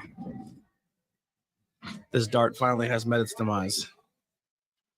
I had to flip all my. So here's what's happening earlier. Fucking playing streams and I'm trying to do my thing, and the cat keeps putting his toy in my shoe so he can have a reason to chew on my shoe. Come on. Come on. And so I had to flip all my shoes over so the fucking kitten couldn't get in my shoe anymore. What's up, homie? If you think Boom's adorable, I have Boom on a t-shirt. It's a Cheshire Cat spoof of Blink-182, and you see this handsome man on it. You know, handsome man. And maybe our New Japan spoof coming out soon is going to feature our boy Zig Zig. The Zigathy. Sir Zig-a-lot.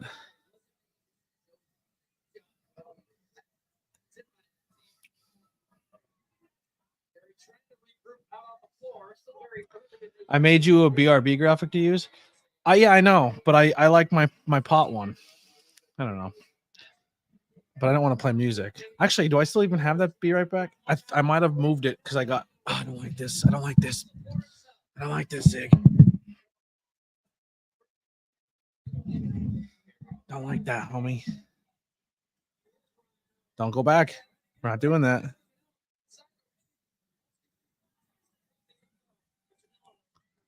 Dolph Ziggy. There you go. Hey, Dolph Zig.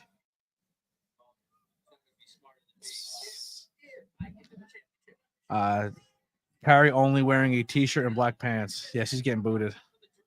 Kari's getting booted.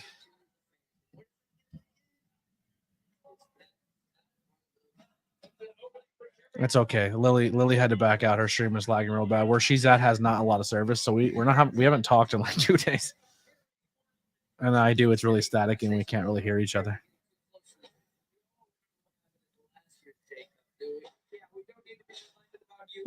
Who you got winning, Zig? You got Kerry Morton or Joey Janela. I was never a cat guy. I'm gonna be completely honest. This is my dude, though.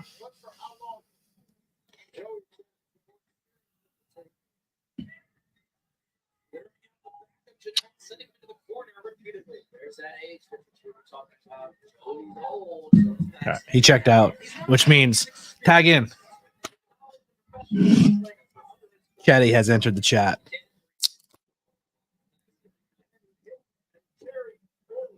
It's going to be a good game stream. Who's down for a game stream tonight? Who's down? That was a choke right there, just kneeling on the man's throat.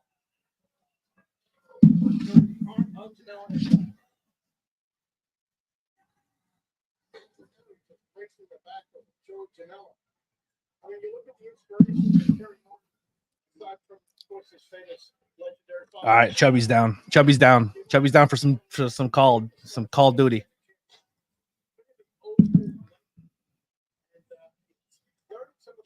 Oh.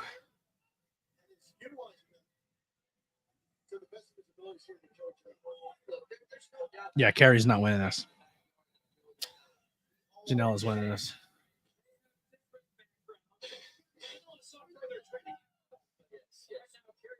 Right now, Boom is the AEW champ over there.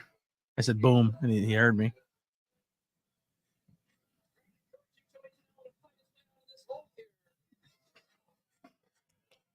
It's like Batman over there. Look at him. I am the dark.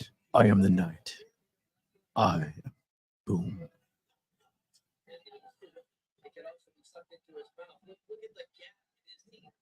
The hair goes down the throat. Guess what? He's choking. Janela trying to work his man in the hole. Which cat is better well behaved? It's a crapshoot. They're both pretty bad sometimes. Someone tore apart, somehow found paper towels, brought them into the bedroom, and tore them apart all over the bedroom. And I think it was Ziggy. But Ziggy listens a little bit. Boom, not a chance. This dude here, he just does what he wants. He doesn't give a shit. Are you sure about that, ABJ? Will Janela do what's actually best for business? I think Janela advances. I mean, he did wrestle 4 times, almost 3 times last year, so maybe he doesn't go as hard this year. But Janela's like the GCW guy. He's the. And I don't know if Morton is. I think Morton's a locked-in NWA superstar. So is he going to compete? I mean, both so far everyone who's signed has advanced. So maybe Morton does advance. Morton advanced. Masha advanced. AEW Nick Wayne advanced. I don't know. I think you talked me into it. Talked me into it.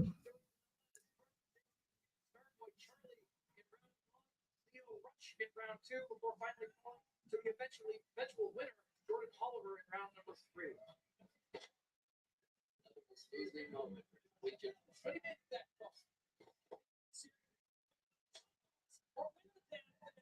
From what I've seen, it's looking a little off. I don't think it's going to be making it to the finals. Exactly. That German suplex.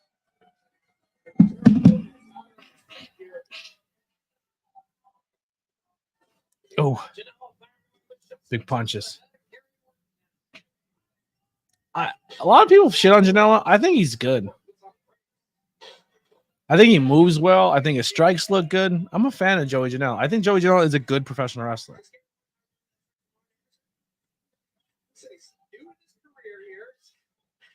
Janela gave Kenny Omega a very good match. People sleep on Janela because he wasn't really used a lot in AEW. But go back and watch Janela versus Kenny Omega. Up next on SmackDown is going to be DIY versus Dunn and Bate. The winner gets tag team title shot with Finn and Damian Priest's Elimination Chamber. AEW made a big mistake not re-signing Janela. Janela will be the first one to tell you he doesn't know if he was 100% ready for that yet. But he's doing well. Janela is getting to work more, and he's getting to do more things like this. You have to realize, man, the mainstream wrestling brand is not the end-all be-all right now anymore for professional wrestling. People are on the independent scene making really good money on their bookings, and the indie scene's probably bigger now than it was back then.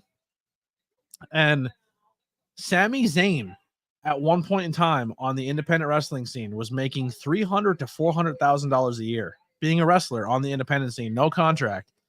And he had to take a huge pay cut to go to NXT. Huge pay cut. I think he went from like $300,000 a year to $30,000 a year because the to sign and wrestle for NXT at that point in time, an entry level contract was like a fucking 15, 16 an hour paid an hour job. Like you get paid 15, 16 bucks an hour, you're making about 28,000, 30,000 a year. That's what NXT started Sami Zayn at, and he lost a lot of money going from the independents to WBE, and he worked at it and made more. But like Effie, I can definitely see Effie, Gate, like a lot of these bigger names on the indie scene are probably making a couple $100,000 a year being independent wrestlers. They're doing all right. And that's because the independent wrestling scene is so strong right now. And people are supporting it, and people are supporting it with their wallets, and they're buying merchandise, and they support these pro wrestlers, and that's awesome.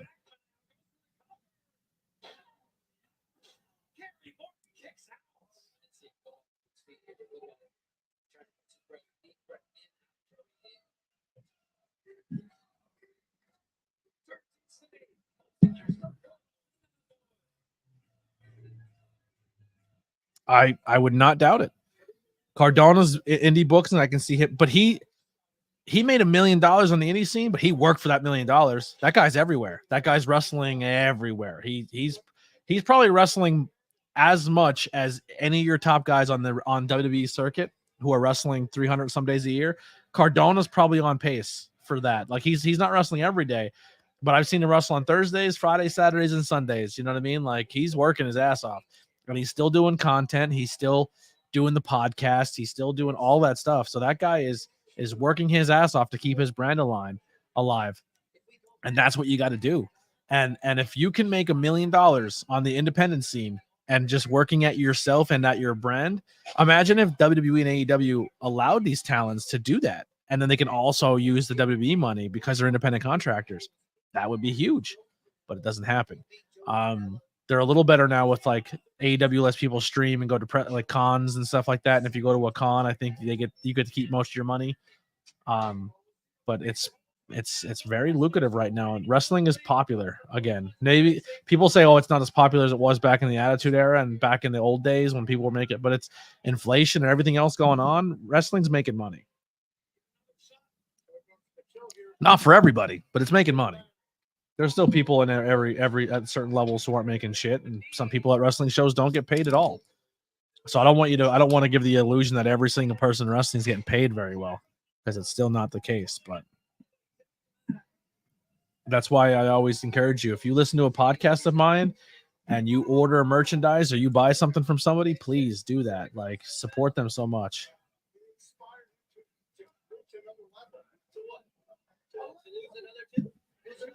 The Jersey JCup this year.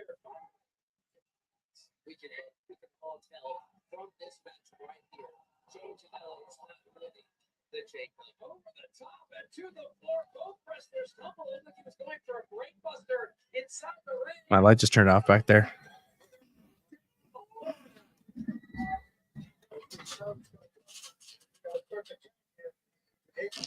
We're back.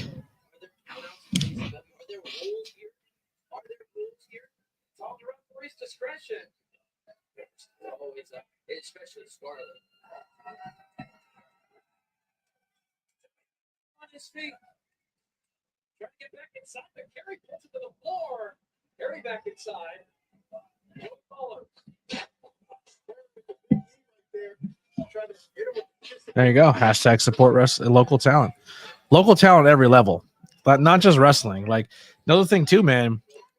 ABJ podcast is going to be a little bit of a different spot when you guys come back. Like, yes, I'm going to be interviewing wrestlers, independent wrestlers and local wrestlers, but the landscape's changing a little bit. I'm going to start reaching out to local bands, but I'm not interviewing the full band. I don't even like interviewing tag team wrestlers. I kind of like that one-on-one conversation. If I can get 2 people, I'll do it, but I'm not doing interviews where there's 13 people of every member of the band. Like, give me 2 members of your band or 1 member of your band, I'll do an interview. But we're doing band interviews. I'm going to be interviewing some content creators, people who do their own podcasts, people who are just YouTube, like YouTube people who do vlogs, or I'm going to reach out to people like that, people who are just TikTok popular, that have a following making TikTok videos.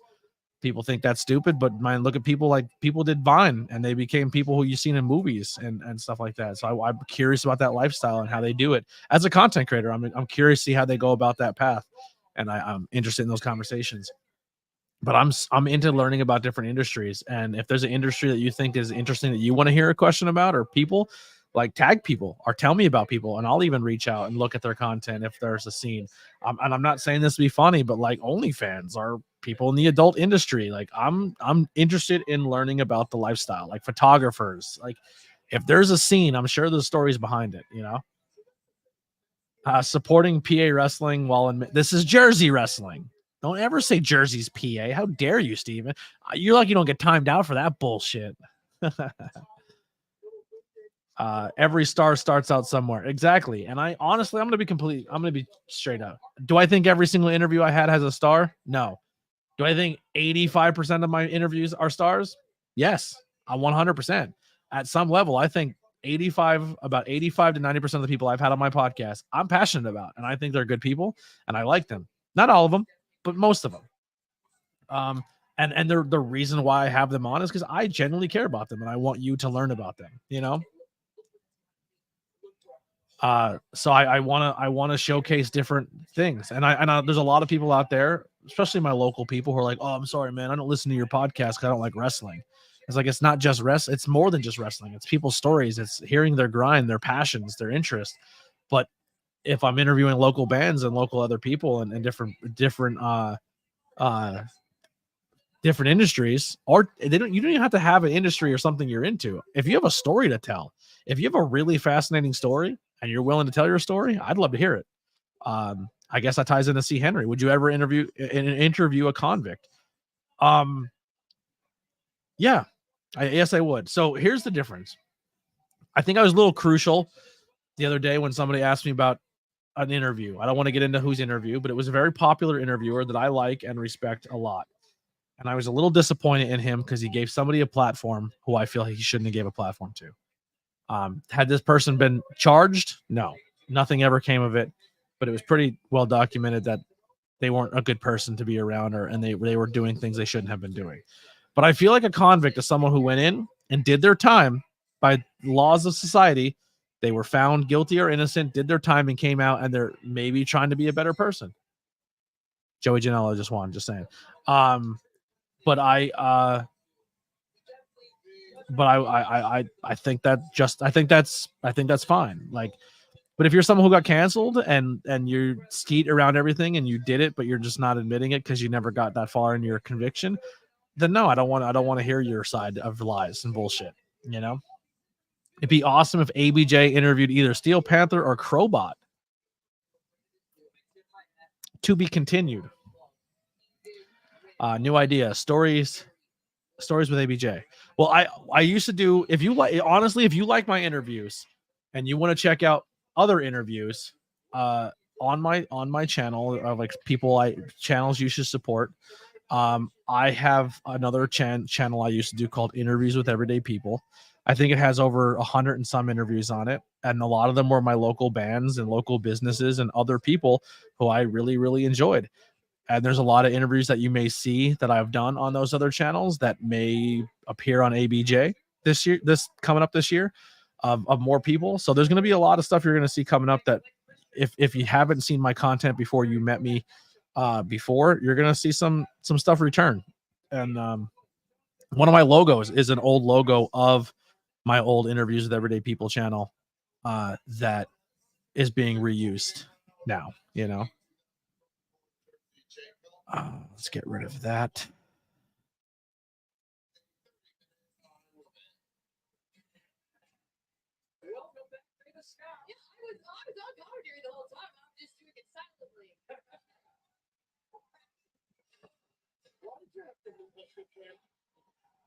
Alex Price, baby. Not a big dude, right? So he's not going to be your muscle bound. He's not going to be your giant dude. But man, his charisma, his facial expressions, the way he sells, and he's a good fucking professional wrestler. I did a bit with him. One of my first skits I ever filmed for Camp Leapfrog was a bit with him. He wrestled Matt Mikowski, and he did like an old 70s greaser bit for the thing, and I filmed it, and it was a lot of fun.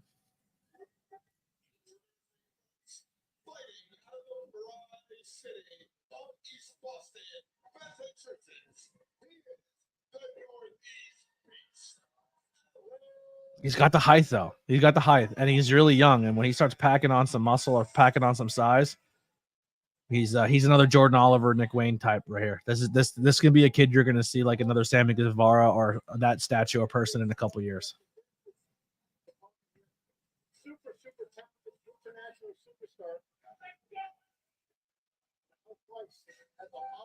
I actually forget who he's wrestling. I remember it being good though. The whole bracket's good.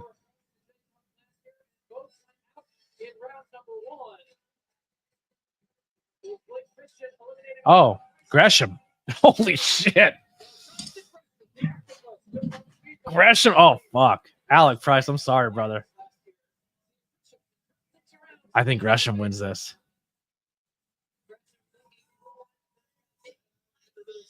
I've seen his octopus mask live. It was crazy. No, it is a smaller ring. I think it's a 12. But it's a smaller ring because look how there's not a lot of space in that building. Honestly, if it's in Jersey, it might be the ring that of the guy I used to work with that used to book me. It might be his ring.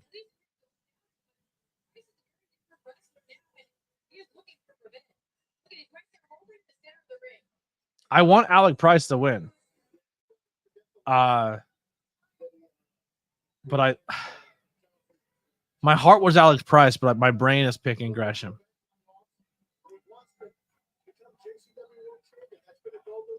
So if I'm wrong by picking Gresham, I'm okay with it. Do indie promotions tend to use smaller rings? Yes. They're cheaper to buy. They're easier to transport and store.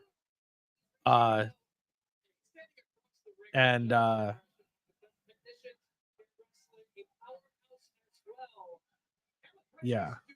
And you can fit them in smaller venues because not some promotions can't afford to go in bigger venues. So you put a smaller ring in and you work a smaller room, and then you can pack that room so it looks popular. Yeah.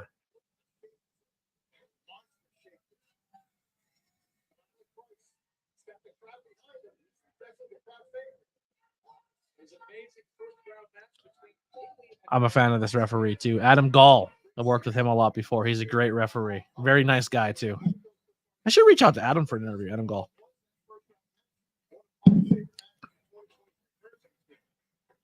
Also, you have to think too. If you have a 12-foot ring, it means most of your rings smaller and smaller pieces and parts. But if you have a 12 by 12 ring, your frame can only be 12. Your boards are 12.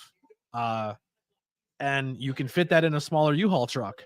And if you fit it in a U-Haul truck, you can put two people in the truck, fill the back with a thing, and you stay under a certain Class C driver's license, and you don't have to change your driver's license or afford anything else. Now, when you start going 14, 16, 20, now either you need a bigger truck with different CDLs, and then if someone has a CDL and they drive that, you got to pay more money because that's worth more money. Or you have to buy a truck with a trailer attachment, and some people go that route too. But that's another thing that you have to factor in too, is the ring size can also, it costs more to transport it and get it back and forth because you have to, depending on what vehicle you have to use or what type of vehicle, or if you have a trailer or if you rent a U-Haul truck, because there's some promotions that take a truck, they rent a U-Haul, they drive the U-Haul to where the ring is, load the ring up in the U-Haul, take it to the show, come back, unload it, and take the U-Haul back to U-Haul because it's cheaper that way than buying your own truck. So that's a factor as well. Things you don't think about pro wrestling, because I sure didn't for a long time.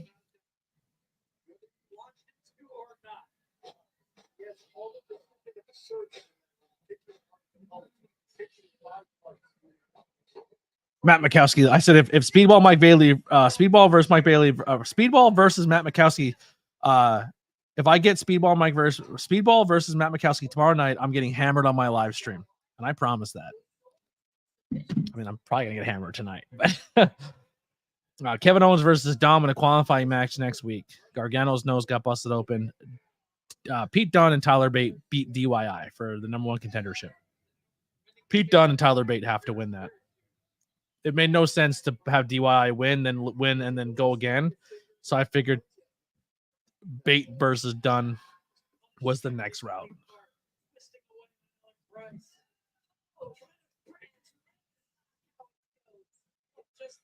So the only reason I think I'm going to go with Alec Price still, like my heart wants Alec Price over Gresham, is because Alec Price is like your hometown boy, and I feel like a lot of your hometown guys are going to advance. And I don't mean hometown because he's from Jersey. I mean hometown because he wrestles a lot for GCW, JCW. But Gresham is a name, man. You want someone to go to the next round and promote tomorrow's show? Your former ROH champion. You beat a former ROH champion in the semifinals to get to the finals. That's good booking. It's I love Alec Price. Love you if you're ever watching this, but it's more of a ticket sale or more of a draw to say, or for your champion to win the JCup. You're like, well, he beat a former ROH champion, one of the longest reigning ROH champions to even get in this tournament. Smart booking. That's why I say Gresham.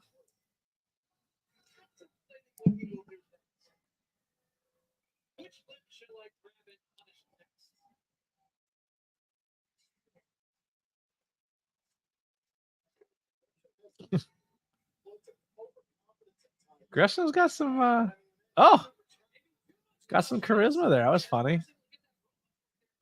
He's so good, Gresham. He's like a little cannonball, man.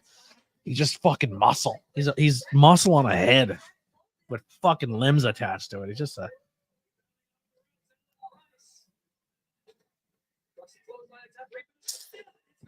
supposedly Gresham.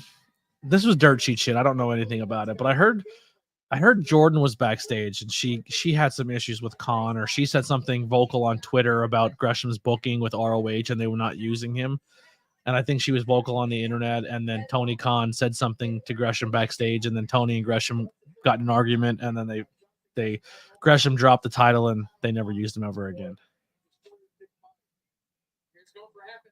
Yes, we are doing night 2 tomorrow night. 100%. We're gonna see this through. We're doing 2 nights of the JCup.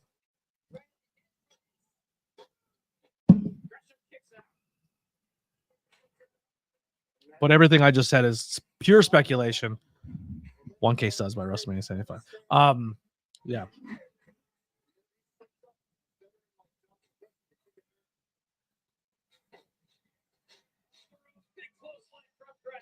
Kick to the back. Arm drag. Oh, holding on and rolling through. As both arms travel. Oh, that was a 2.9. Back to their feet. Back to work on the arm goes Gresham. Keeps working on that arm, loosening up those ligaments, tightening them up. Gresham, such a smart pro wrestler. Multitasking tomorrow night. Collision and GCW later on New Japan. Austin, be a wrestling fan. Yep. I'll be skipping Collision tomorrow. Sorry. Collision's where if it's on the same time, I'm going this over Collision.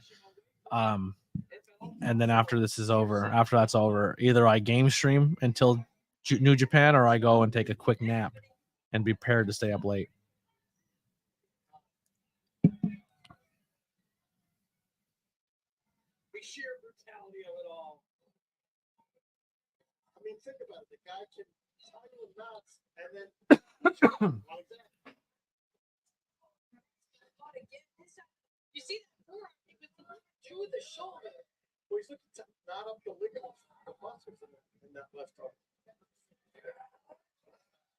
He's trying to get to the ropes and maybe a little leverage and free himself. Wasn't quite within his grasp, though, as Gresham continues to ring away the forearm from Alex Price. Still thinking about pulling an all-nighter? You should. You should join me. My chat's always open for you to come in, Parm. Our future could be so bright and we gotta wear shades. Actually, no, you come in my chat and then I say silly things and then I get talked about on the internet. He said things about me that I'm not gonna deny, but he don't have subscribers like I do. He's jealous. We're gonna leave out the whole I've been talking shit on you forever, but when you say something, I'm gonna cry to my fans about it.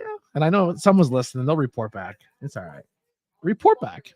I'm saying it so you do. I ain't scared. And everything I said last night on that stream, I said to both of them into their face, talking to them. Oh, get out of the fucking way, people! Chairs are coming. Notice the ones who didn't move the first time got their fucking asses out of there the second time.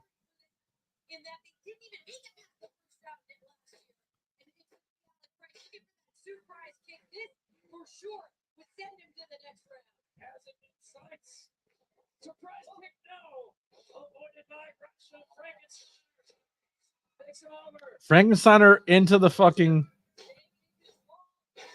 Gresham's so good. Kicks out. Back on his feet. Gresham catches the kick and back to work on the arm he goes. Oh, disgusting. You heard the snap. It's not done. Into an armbar? Dude, Macau, wait, how would this work out? Because if this is the I'll wait to see who wins first before I say this. Because I don't want to act like I'm fucking.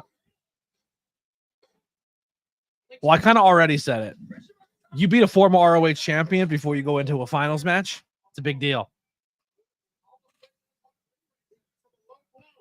this last time. Yeah, this ain't being great. Wait. Or not. Alec Price wins. Alec Price beats Gresham. Holy shit. My heart's happy, but I did not see that coming. 2024 Jersey JCup. They're pushing Alex Price. Pushing Alex Price, giving him some big matchups. I love that.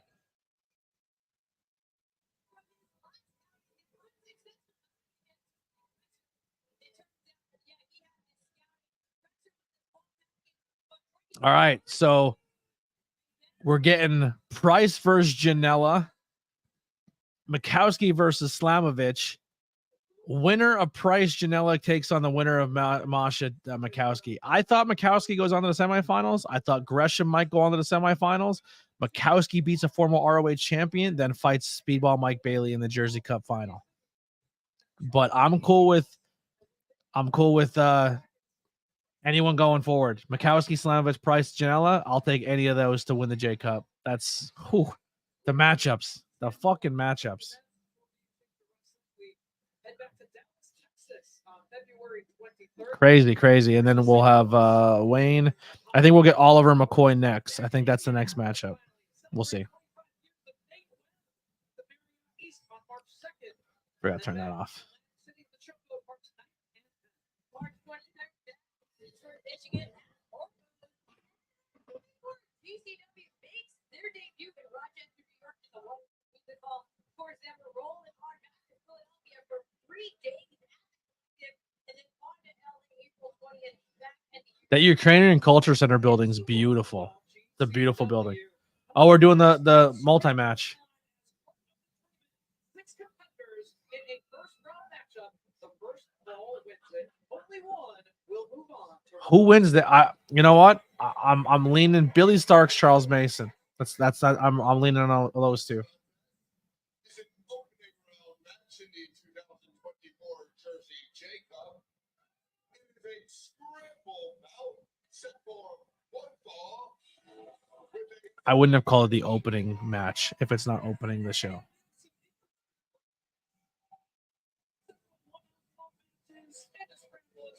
That's how we get the 20 competitors participating in the 2024 JCup. Friday night, the first wrestler to the group. And it was called after this time last year. It was Cyber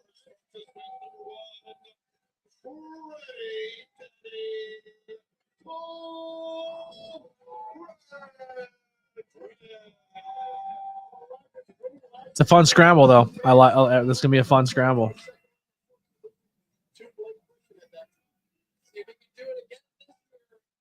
We'll have the scramble win. Competing in a lot of scrambles across the JCW territory, which is the world. number 2.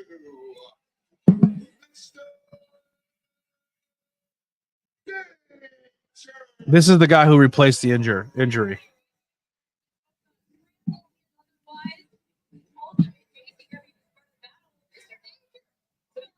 Typically leaping off of ladders and flying on top of large groups of people. Are there any ladders underneath the ring? I'm sure he probably looks. Well, people have to have hobbies. They do. Mr. Danger, the VR Fox.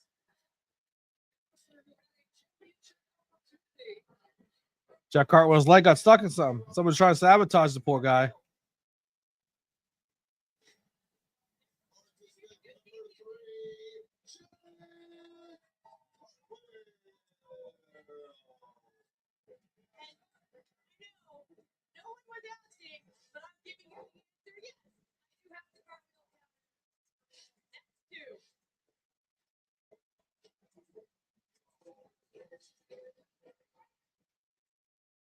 Hey, Mom, there's something in the back room. Who's coming out to Blink-182?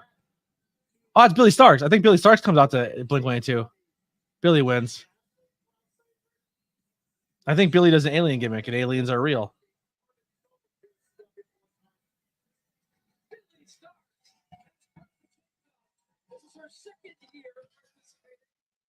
So that last year in round number 1 by Charles Mason. Participant number 4, Space Jesus, Billy Star. We talked about that Billy Stark Charles Mason.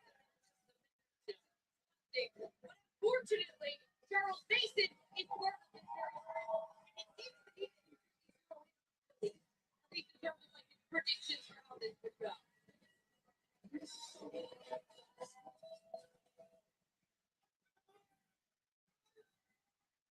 thing about it is, Charles Mason is he's got the mind of a sociopath. So it's very hard to understand. Ooh, Charles Mason. He's a fun dude. Let me look at the bracket one more time real quick. Trying to figure out what makes Charles Mason tick. He's just a weirdo, a very dangerous man.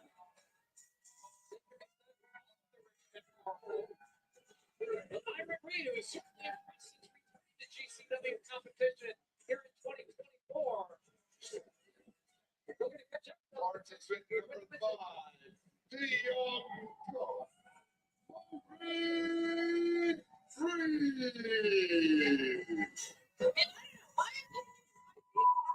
Being in a scramble like this, the first round, the JCup, for any tournament, it really puts my decision because that makes the game. It's what falls to a minute. You don't necessarily. All right, we're back.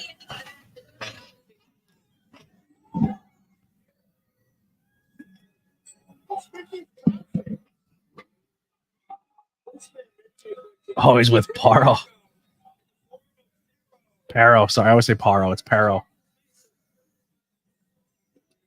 Paro, the what he used to call himself, the twink killer.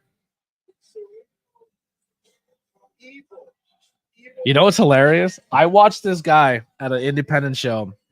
He used to do a billionaire character, and then he switched up to this American Psycho character. But I watched him in one night in the same battle royal start as a heel, go to the biggest babyface the company's ever seen, back to a heel in one rumble. He knows how to work a crowd. He's fucking amazing.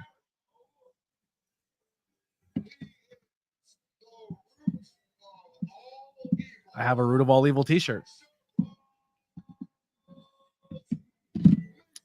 Charles Mace from House of Glory. Very, very honored to have worked with him in his very early stages of his career. He's so goddamn entertaining, and I hope the world for him. He's another name that you'll just so good. So Your attention, please. I've just been informed by a referee in Scarlett Donovan that Paro is banned from ringside. Certainly doesn't lend a helping hand during this. And furthermore, should Paro return to ringside, Charles Mason will be automatically disqualified and eliminated from the JCup. how dare you? You don't kick Pyro out.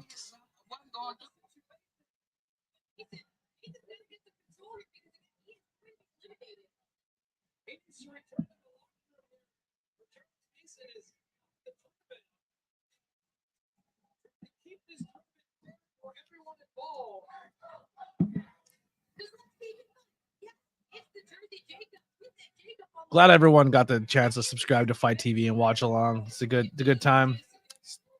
The price point of the fight, this Thriller TV powered by Fight TV. I'm not sure what they call themselves now. If you're a GCW fan and you like what you're watching tonight, it's worth the price of admission. It's under $10 a month. The collective alone on Mania weekend is worth your money for the year subscription. Because back in the day, to buy the entire collective, it used to be like $100. The week of WrestleMania, they'll be having shows the 4th, the 5th, the 6th, all day long. Like there's gonna be 5 or 6 shows. The clusterfuck, Effie's gay brunch. Like there's so many. Janela Spring Break. There's so much good stuff, man. And we're gonna try our best to cover all of it and live watch along. So if you enjoy watching these and hear me talk while we do it, let's keep rocking this independent wrestling because I'm all for it. Also, no disrespect to GCW, but if you want to support ABJ and you like GCW, you can get your ABJ inspired GCW shirt. Listen, we got one for WWE, we got one for AEW. We're spoofing everybody. Go grab your ABJ GCW t-shirt. Or you can get your, if you like the JCup, go get your JCup t-shirt. I would do a shirt giveaway today, but I already have 3 shirt giveaways to do, and my next check isn't going to be amazing, and I still have a lot of bills to pay. So just bear with me. We'll bring giveaways back in a little bit. I'm on a tight budget, but I'm trying my best to reward you guys for being good watchers and do fun giveaways. But I can't. I'm just being straight up honest. I can't afford to do them all the time, or I would do one tonight. Essentially, my last t-shirt this t-shirt giveaway will be paid for by my last t-shirt sales. That's kind of how I do it. Anything I make on merch, I try to mostly put back into the content, whether it be in giveaways or paying for things like StreamYard or the program I use for clips.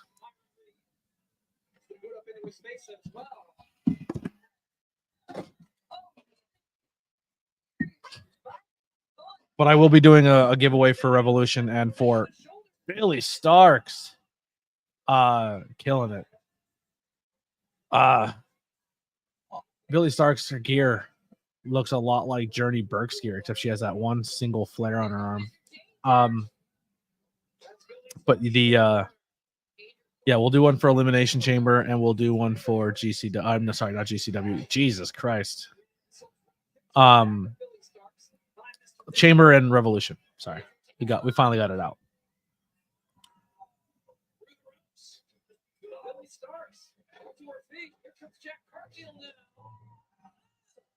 Here comes Cole. Now who's coming?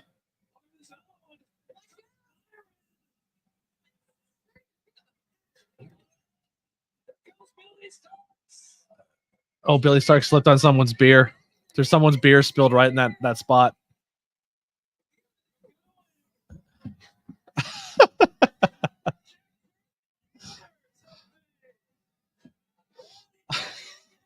Just this is what scrambler bullshit is. I love it.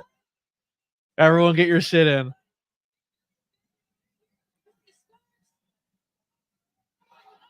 Oh, and Charles Mason ruins the fun.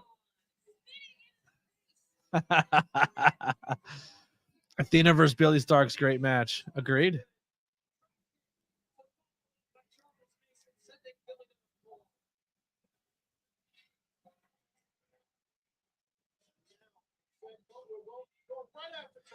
Charles Mason used to be a tag team with Mr. James, who's going to be on the podcast very soon. And they were named at one point by BP Burke. They were called the Trustees because Evander James used to be the man you can trust. And Charles Mason was like a billionaire snob gimmick. And they called him, BP called him the Trustees, which was a great name. And they did this whole bit like they were stepbrothers because they hated each other. They were enemies. And then they became best friends. And they did like the stepbrothers bit where they measured with the tape measures their wieners and stuff. It was really funny. But this was before Charles Mason was a psychopath killer.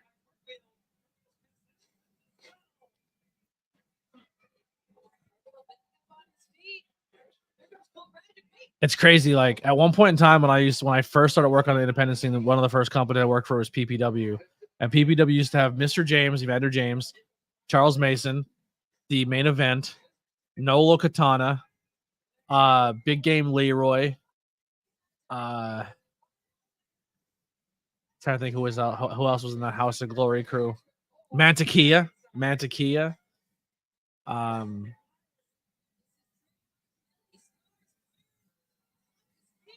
I believe Casey Navarro entered around that time too.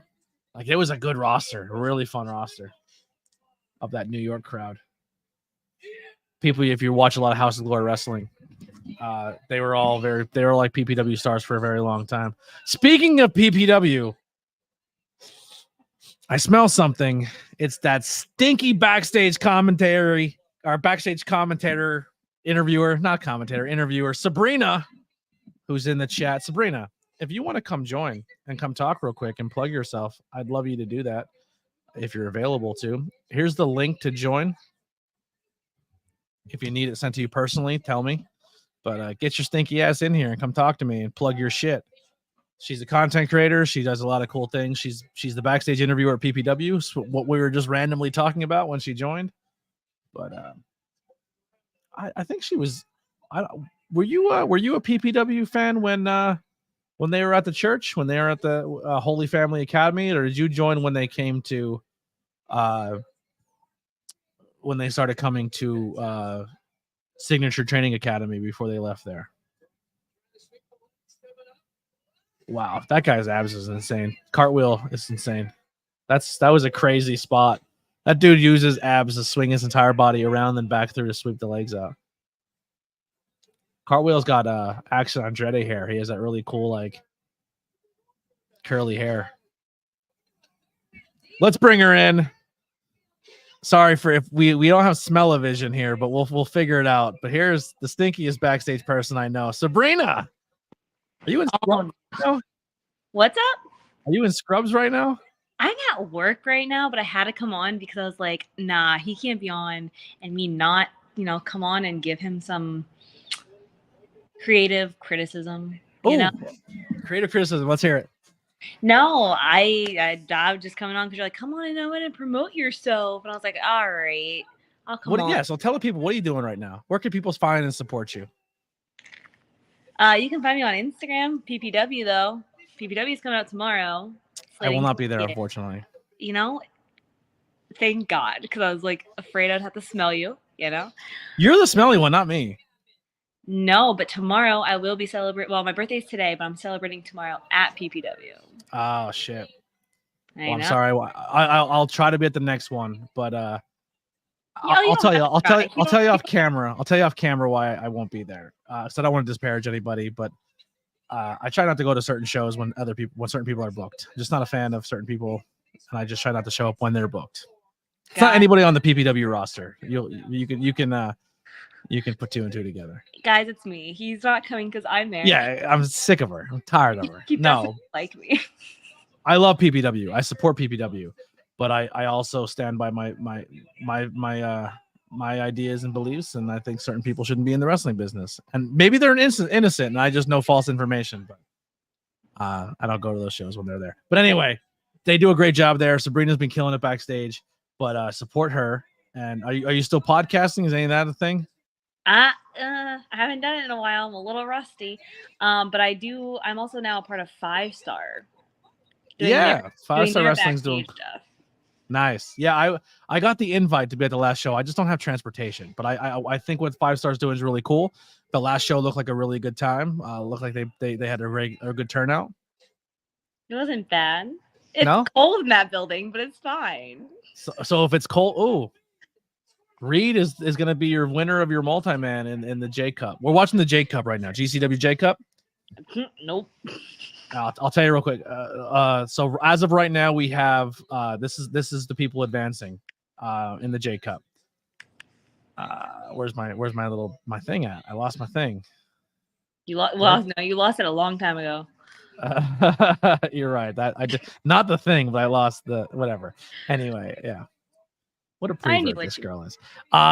Bailey Sasuke did not wrestle yet. Nick Wayne beat Mathers to move on. Jordan Oliver versus Griffin McCoy did not happen yet. Reed advances on and will face the winner of Oliver McCoy. Matt Makowski beat Tony Deppin. Masha Slamovich beat Duress. So the winner, Makowski and Masha Slamovich will wrestle tomorrow. Alec Price beat Gresham, and Janela beat Morton. So tomorrow we'll get Janela versus Price. So that's where we're at right now. We're still waiting for Jordan Oliver versus Griffin McCoy and Speedball Mike Bailey versus Sasuke. So that's going to be insane. I think Speedball will be the main event, and we'll probably get Jordan Oliver and McCoy next. But that's been the JCup so far. I see my friend Danger was on there. Danger Ross.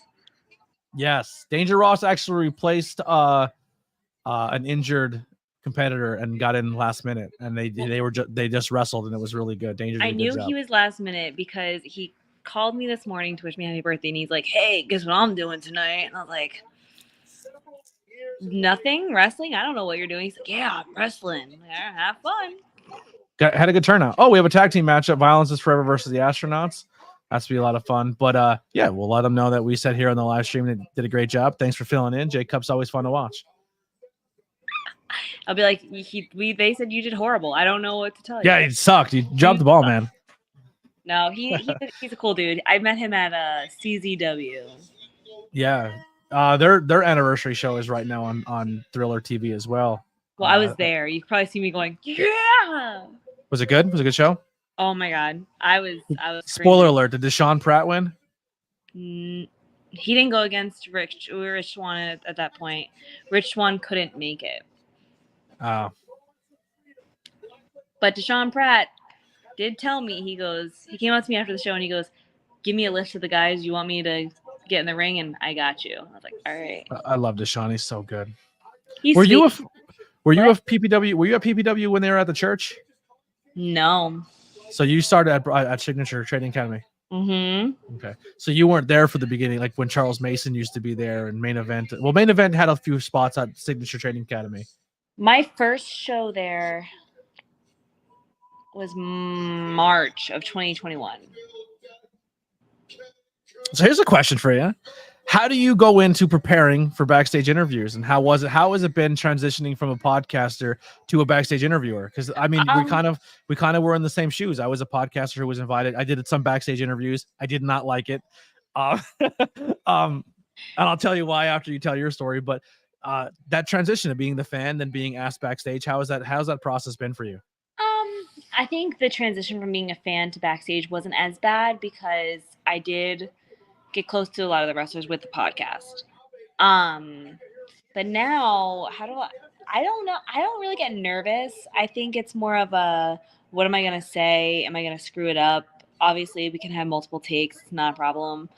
But now doing 5-star and PPW, that's the main difference is 5-star. I have to say back to the show because like they put those videos in YouTube, like in our streaming on YouTube. I like the backstage interviews during the show. I think it's a cool touch. Well, here's the thing. PPW has like a microphone. We're very high tech there. Yeah, you're using my microphones and camera. 5-star, we're not as high tech. We'll hire PP and he'll bring all the stuff with him. So this is my thing. This is why I tend to now have to vocalize myself at 5-star. But when I'm at PPW, it's such a natural thing that when I got the offer to come backstage, I was very comfortable off the bat because, you know, BP Burke really was like, you got this, you're doing great. But now what I do to prepare is just go, okay, let's see the card. Let's not mess up anybody's name. Does BP give you any like takes on how to go about an interview or like maybe? He tells me where they're going to go in the next month with everything. Okay. So steer in a certain direction. Yeah. So like when Brando Lee went against Chris Slade and Alex Divine was there, Chris Slade and Brando had a huge rivalry and Chris Slade kind of just, Alex Divine kind of got like thrown in the crossfire. And so he just said, just say something about that. And that's exactly what I did. And now it's kind of getting to that point. They want me to show me my sassy side to the wrestlers. So like, so you're developing a character now. You're gonna add a little more spunk to it. Well, it's not a character, it's me. But yeah. I know, but they want you to go a certain direction with what you're going to present on camera more often. Yes. I like that. I think that's a good bit. I think that's a good way to go. Because I think I think something about you as someone who's on camera or being heard, there should be something about you that like, oh, that's a Sabrina interview or that's ABJ on commentary. Like I was kind of saying before when I did commentary, I tried to bring a party atmosphere. Like you were one of the people who would watch me on commentary while the match is going because I'd visibly react to the match while I'm sitting at the table. And I think that's something you should bring to the table. I think me as a commentator, especially when I used to be ringside, I would stand up or I would stand up, put my hands on my head. Like you sell a reaction. And I think that's something that hasn't been done a lot in pro wrestling until that Pat McAfee guy showed up. But I was doing it before him. I'm just saying. Timeline wise, I was signed before Pat. I was doing Pat McAfee before Pat McAfee. So don't say I was ripping him off, but I love Pat. Pat's opened a lot of doors for that style of bringing a party atmosphere in. But I do like how like BP does so that he does comedy very well, but he also can be very serious, like something really crazy happened. And now you're going to be the sassy. I'm not sure what Kelly brings yet, but we'll see. But I think that's a good direction that you have to kind of develop your personality and let that shine when you're doing stuff. Yeah, I think it started with Dio. My sassiness started with Dio, where it started me just saying like, oh, like you lost your match again. And then when he got the belt, he kind of started getting sassy. So then I was like, oh no, now I got to fight back because you're getting in my face. And so then now it then transitioned into still with Dio, but also now with this Travis Norbert commissioner dude. Because he's like, oh well, you're just these girls around here just are so they want to dominate the men, they want to like take over. And I'm like, okay, yeah, no. So now you want, okay, cool. So I'm getting to know my footing for sure. Yeah, I don't know what the other two bring because there are two other people on the team, but they'll find their footing. Like it's not. I'm just this is just natural to me, is being Yeah. fat. I can't turn that off. I can't be nice. Once I start being nice to you, then you want to start asking questions. What did I do wrong? Like, Really? So nice is not good. no, nice is not good. Is nice is like so maybe I can't really say that for me because I'm a genuinely nice. When I start, I can't say that either because usually if I'm roasting you, I like you too. It's hard to figure me out. I guess it's hard. I'm not very consistent. If I'm nice, it's usually either a fake nice because You're being nice because you have nothing else nice to say. Right. I like that. Right. Good to know. Good to know. Well, everyone knows I'm blunt. Like I'm a blunt person. If I don't like I will tell you. I'm blunt, but I'm worse now. Like after everything that kind of went down with me the last 9 months, like I'm pretty. I just got criticized because I made fun of some people on my stream last night and they found out about it. But it's nothing I wouldn't say to their face. Like if I say something, you better believe I'm gonna say it to you. Like I'm not shy about it. Oh yeah, for sure.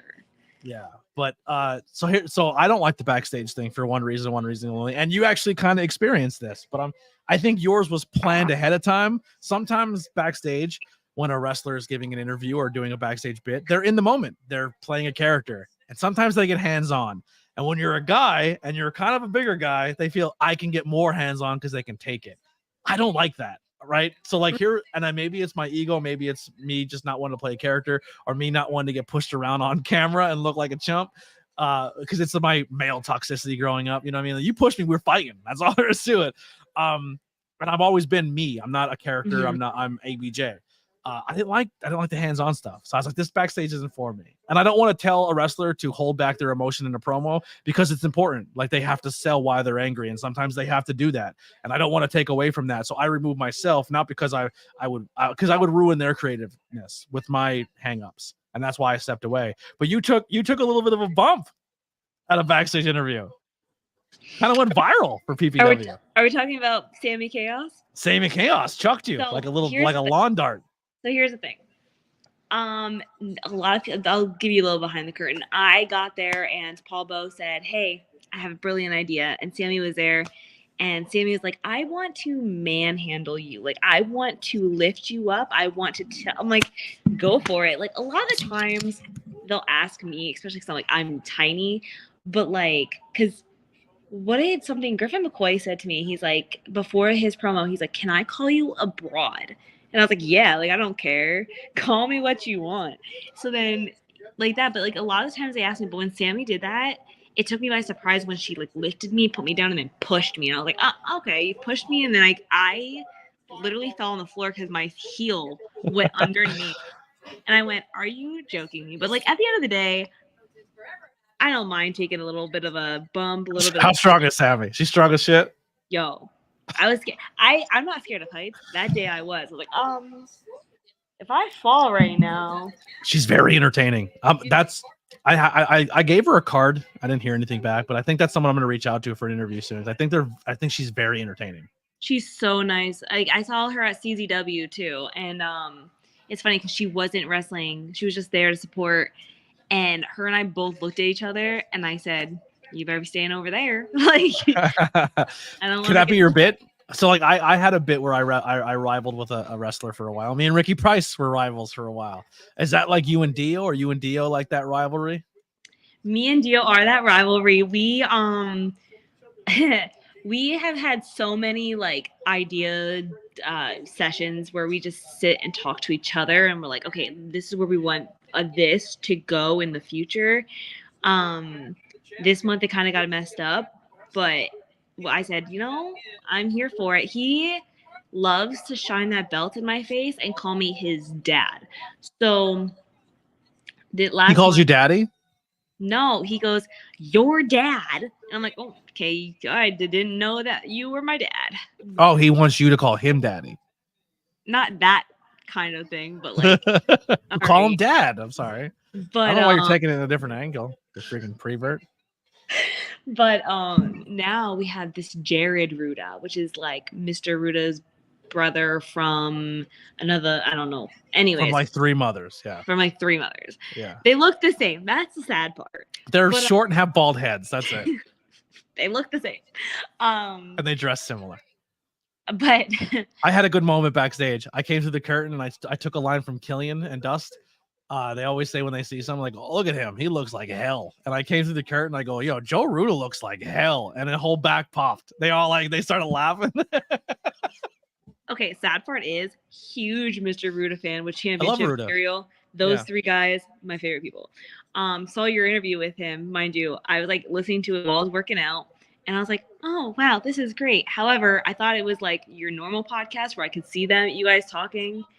And I was like, no, this is just the audio. Because now I got to stare at Ruda's face going, But no, Did you enjoy the interview? Did you learn something about Ruda you didn't know? not really. But like, that's because like nothing shocks me with Ruda. Like, because he has like his belts. And he does like I have one right here. the general manager thing for PPW. Then he does the manager thing for championship material. Like he's going so many places. He does so many things that I'm like, how do you do this? Like I want to be like Ruda. Well, with hair, that is. Yeah. With hair. But like he also helps me backstage. Like he'll be there. I think UCW, when I did it way back in last January with my podcast partner, Ruda was there. I got unbooked there. I got unbooked. You got and then I took a shot. And then I took a shot on Facebook. Oh no! You don't remember that? I don't honestly. I got unbooked because I asked for a rate. So It's I was the first thing to year. ever get booked for that company. They booked the commentary team first, and they like, what's your rate? I said, listen, man, I'm still new. I don't have a rate, but take care of the boys, and if there's anything left over, pay me. And then I found out he paid everybody a month before the show. And then it took almost 3 weeks for one of the commentary guys who got paid to say, if I got paid, they should get paid. And like, no, they said they'll work for free. And I was like, no, I technically said whatever you can do, but I would like something. You know what I mean? And then I said, hey man, going forward, this is now my rate, because at that point I was getting work a lot of places, and I set like a consistent rate. And then I no longer got booked because I didn't have a rate. And then he commented on Facebook and like did a little bit of gaslighting, like, you're really good. And my God, the show was so good and you were awesome on it. And I was like, awesome. So good that I didn't get booked for the next one. Like, don't come gaslight me about how awesome I was, but then not use me. That show really showed me that like I wanted to do the backstage interviews. I wanted to do interviews in general, because like the live interviews, I think, was more nerve-wracking than doing it in front of a camera. Like sitting here and going, hey, Rosh, first of all, Rosh, big dude. Okay. Like douche? I had Rosh from Smash You say dude or douche? Big dude. Oh, same, one of the same. Go ahead. He's a nice guy. He wished me happy birthday. But like when I had to go up to him and ask him about Luca Mancini in the ring, I was so nervous that whole day. And Ruda was like, every time I would come back, Ruda was like, you did great out there. Why are you nervous? I'm like, really? Because like I was peeing myself.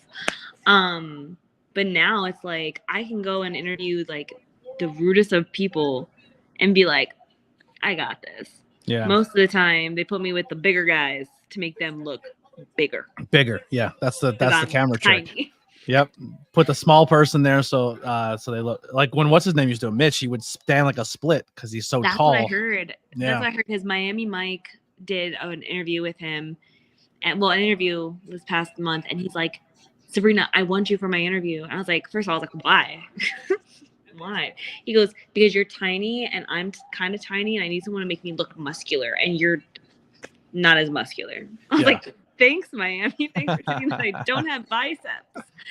But it's a good time. I don't think I'll ever really go back to just strictly podcasting. Right now, I'm not really podcasting. I'm more of a work person, and now I have 5-star and PPW, so it's harder for me to sit down at a computer and be like, let's talk to you, you know? I think, and I told you this when we hung out last time, but I definitely think you should incorporate something, even if it's not a full podcast thing, but like maybe just small, like, I don't want to say like 5 questions with ABJ type deal where you ask like just like, but just do 5-minute, 3-minute, 2-minute, just sit down talks with somebody and just be like, hey, and just have like a baseline set of questions you ask everybody, or just come something with them. But I really think that you should do something on your own to keep promoting yourself as that person, because like that's what the Renee's did, and people like Sam Laterna and Samira, like they have something else besides what they do backstage to help them stay relevant in between bookings. And I think you have a good look, and I think you have a good personality and presence that would work for you. And instead of joining everybody all the time, I think you should stand on your own. I was thinking about it. I was thinking about like, especially because Scarlett Jo is such a character that right now that like a lot of people at PPW know her. So it's like, is that your gimmick name? Are you Scarlett Jo? I am Scarlett. I did not know that was your gimmick name.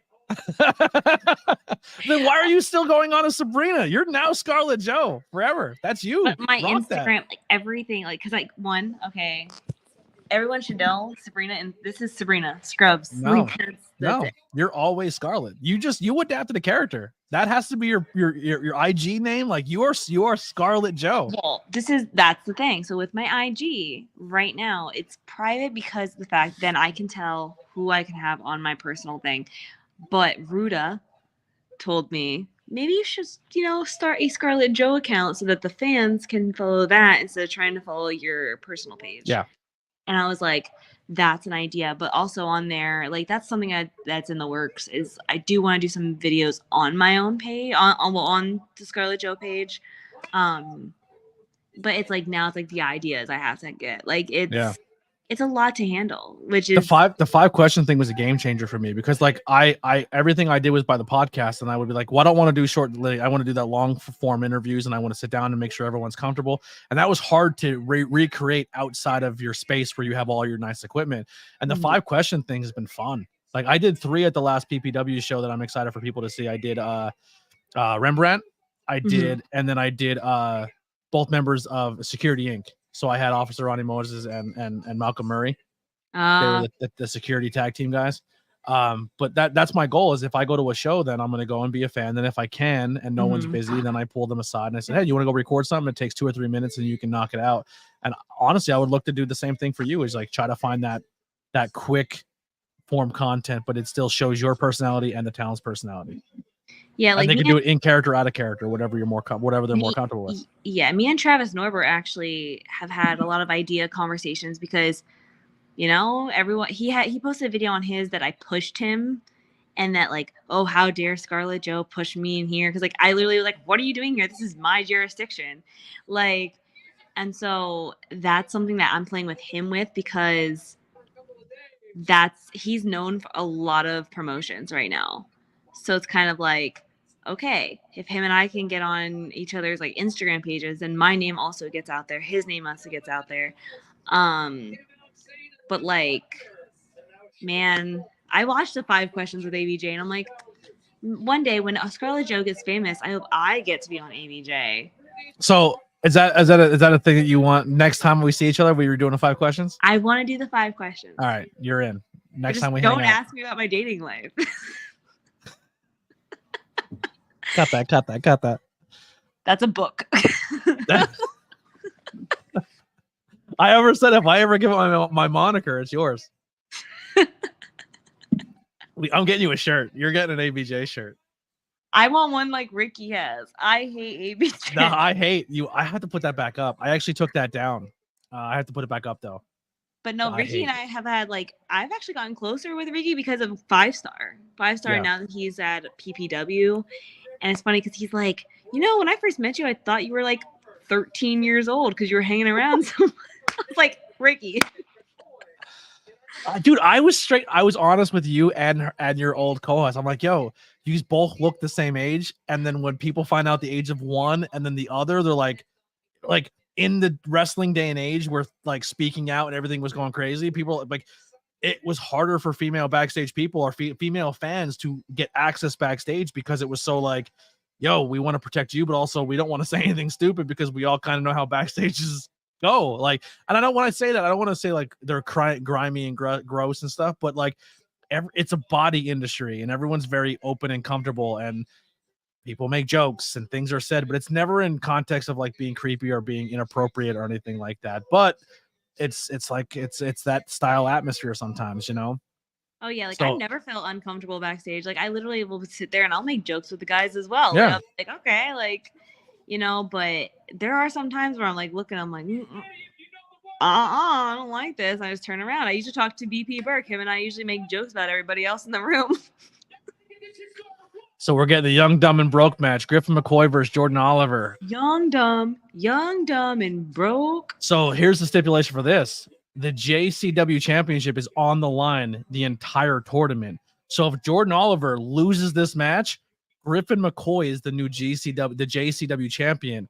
And then if Jordan Oliver doesn't win the tournament, the title doesn't go with him. So whoever wins the tournament essentially wins this year's JCup and becomes the new champ, which is kind of crazy.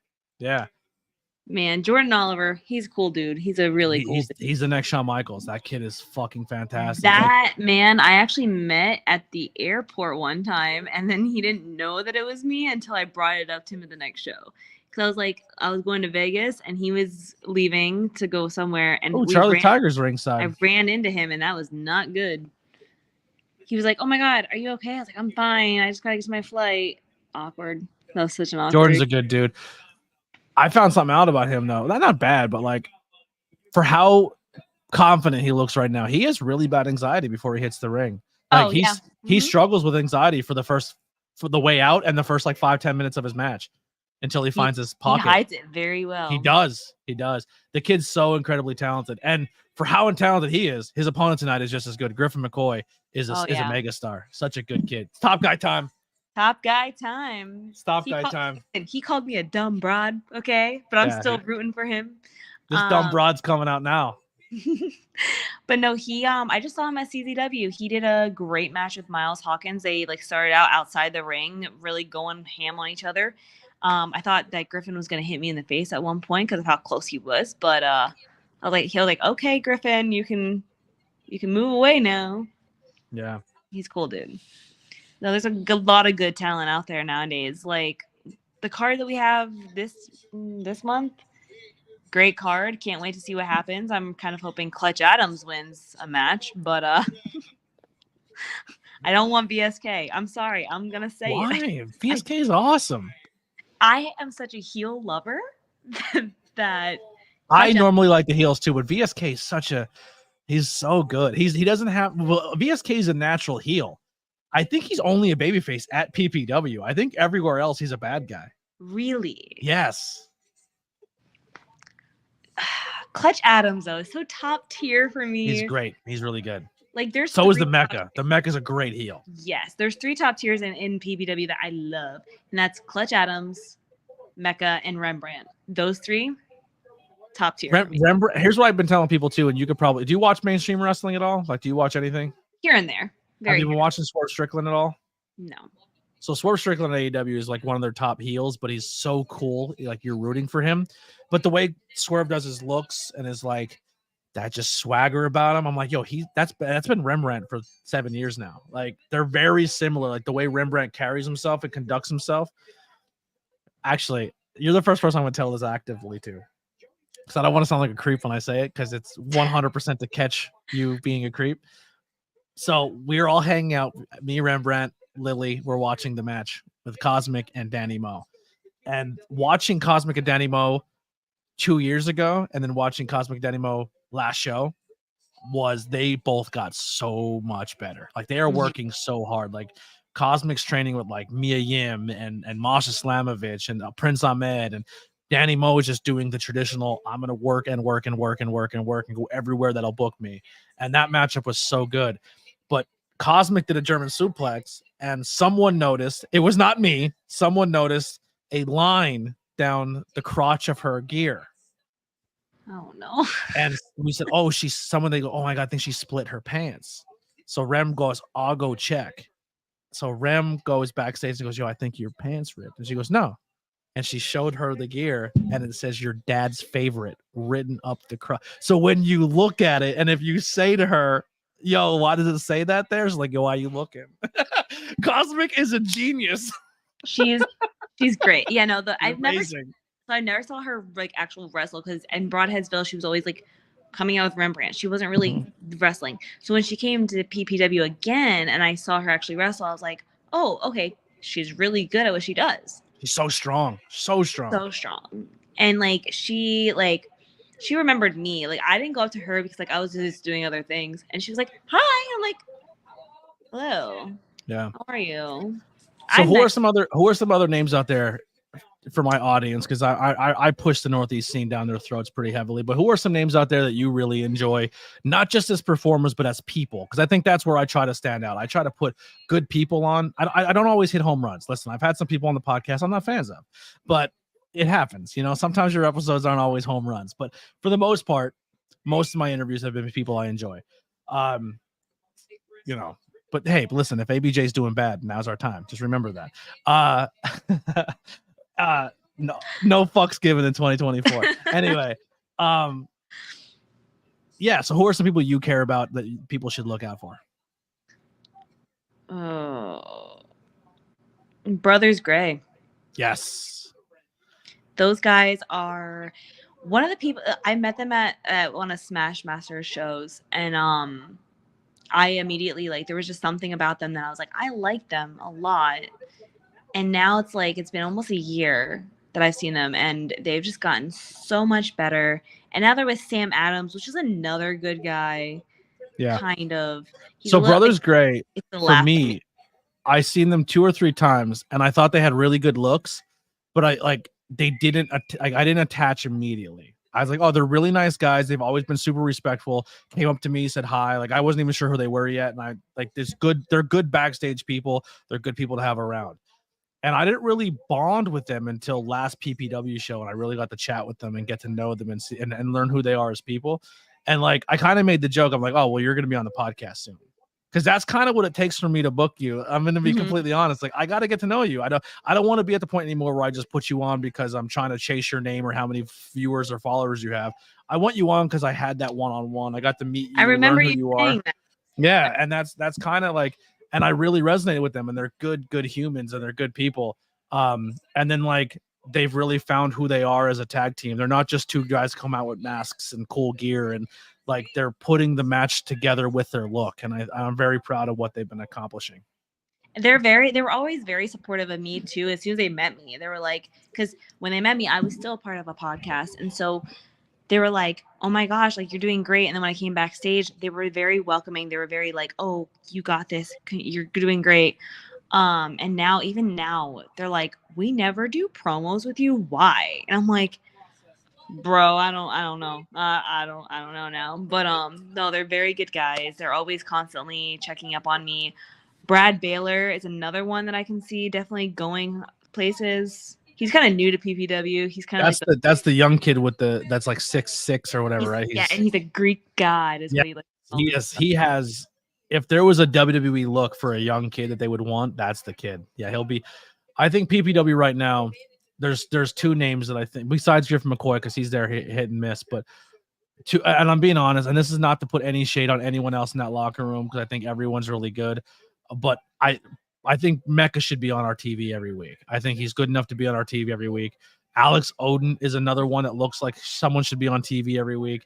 But if you look at 2 young guys that you want to snatch up and you want to build for the future of pro wrestling, it's him that we just talked about and Dio. They're just everything you want in a young wrestler. They're so good. Yeah, see, Alec Odin, I can tell, has the drive now. He, like, I've known him, again, since he had that mohawk, that freaking bleached mohawk down his stupid freaking... He's finding himself as well. He's not just the jack guy. Like, he's getting charisma. And I think him with Wrecking Ball is helping pull out his charisma more. Oh, yeah, like, I'll see him backstage, and I'm like... I saw him as soon as they, like, did the Wrecking Ball thing. I said, wow, so this is where they're going with you. And he was like, yeah. I'm like, well, how do you like it? He goes, yeah, Wrecking Ball's like this whole American, like, Wrecking Ball. And he's an all-American guy. So it's like. The line on commentary was, well, I see champions and I see a whole lot of material. And he pointed at Wrecking Ball's belly. I was like, hell yeah, that's a good promo. No, they're really good. I think another, tag team that I could see is Post Game. Post Game, good. Miami Mike Walker and Vinny Talata. So Miami Mike has the height holding him back. But the dude's got quads. Like, he's got strong legs. He's a good guy. Like, they pull off that frat boy shit so well. But his tag team partner, if you look at like size and build and charisma, he's just as good. That's a good tag team. I like them a Oh lot. yeah, like I have seen them at Griffin McCoy just kicked CZW. Jordan in the fucking chin. I've seen them at CZW. I've seen them at PPW. I've seen them at AXW, and like everywhere I see them, they just bring this charisma to the Did ring. he have a different tag team partner first, and then he switched to the new guy? Yes. So at I thought so. PPW, they put him with Zakar. That's what it was. And then the next one it was Vinny, and then ever since then they've just been putting Vinny and him, and then they became the post game. Vinny's good. I like But Vinny. Mike No shame to the other guy, but I think him and Vinny are a better partner. Mike by himself, I'm sorry, Vinny. Mike by himself is unstoppable. He has MCW, he has CZW, he has PPW. Like, he has all these places by himself that want to book him. He was just in Mississippi last night, like that want to book him because of the fact that he comes with a manager, Hellfire McGuire, and they, Hellfire helps him cheat during the matches and da da da da da da. And I told Mike, I said, you're going to go very far. However, I do pick on him because I say his arms are small, but that's just to get under his skin. I go, your arms are tiny. He goes, yeah. No, they're very good. That's a good call out too. I really like post game a lot. They're insanely talented. Oh yeah. Anyone else out there on the scene that you would put over to people? The Vetrano brothers. I'm not sure who they are. Yeah, you don't know them. They're from Battlefield's area, but Okay. Their two brothers will be. You won't be at PPW, but they'll be there this weekend. Other than that, I think the only other person that I could see going very far is. Oh God, yeah, no, Mecca. Oh, I have another one that I think is gonna be a good. Like, I think we're talking in the same vein as we talk about Nick Wayne and Jordan Oliver and Griffin McCoy, about that guy that you didn't realize how young he started and how long he's been doing this and how much actual ring time he has and how much passion and love he has. Nolan Pierce. Oh my gosh, yes. Nolan Pierce, his family is the greatest support system in pro wrestling. I swear to God, if you don't know about Nolan Pierce, you will soon. His parents have been driving him around since he's 13. He's been doing backyard shows. He's been grinding. He has literally been doing the Jordan Oliver, Nick Wayne, Griffin McCoy, been wrestling since they're 14 in backyards. Nolan's he's gonna be another one once he puts on a little muscle, but he's getting that swagger about him. He's finding himself. He's got his nose pierced. His hair's getting longer. He's putting it together. He was just in the UK for a few weeks doing some wrestling stuff. Nolan Pierce is gonna be a big deal. Brando Lee too, Young Glory Brando Lee. Oh yeah. Yep. His dad comes to all the shows, and like just the fact Brando that Lee is a Gleason's kid guy. You know who Gleason's gym is? No. Johnny Rods, WWE Hall of Famer Johnny Rods. They teach you how to be fucking tough and they kick the shit out of you. He's from that school. Bro, everyone knows Brando Lee though, as like as soon as he comes out, he comes up to the ring and he does that, yeah. He has the Bruce Lee scratch. Yeah. The name was escaping me, but yeah, no. And I'm like, as soon as I hear the I'm like, oh, here comes Brando coming down. But that's what you need in wrestling. Like, if someone hears your theme music, they're gonna be like, that's Brando Lee. Or that's Griffin McCoy. Where it's like, some of these wrestlers, I'll be honest, I've seen them multiple times, and I still am like, who? They fall flat. Yeah, like. Yeah. I honestly, I will go up to those talent and be like, yo, you have something. You just got to find it. I will never say that out public because it sounds like I'm bashing people, but sometimes as a good talent will take that criticism. There's a tag team that will take the audience's like hate and turn it into like such passion, and that's Milk Chocolate from CZW. And it's so funny because like the moment their music hits, the freaking audience is like, you guys are beep beep beep beep. Yo, they go ham on these guys because right now they're the tag team champions at CZW. So when they come down, they're like really like, yeah, look at this, we got the belt, oh, we're sexual chocolate, we're the most succulent guys here, whatever. So as soon as they say that, the guys, everyone's like, I said boo to them once, and they literally put the belt right in my face and said, yeah, you would like that, wouldn't you? Like, what? Okay. I love that. But they have such charisma. CZW kid, AXW kid, another one that's going to go far. Who? Matt Quay. Yes, and I'm so glad you said that because he is top tier for me. Like I don't like baby faces, but that's a baby face that I can get behind Because you could party with him. Hmm?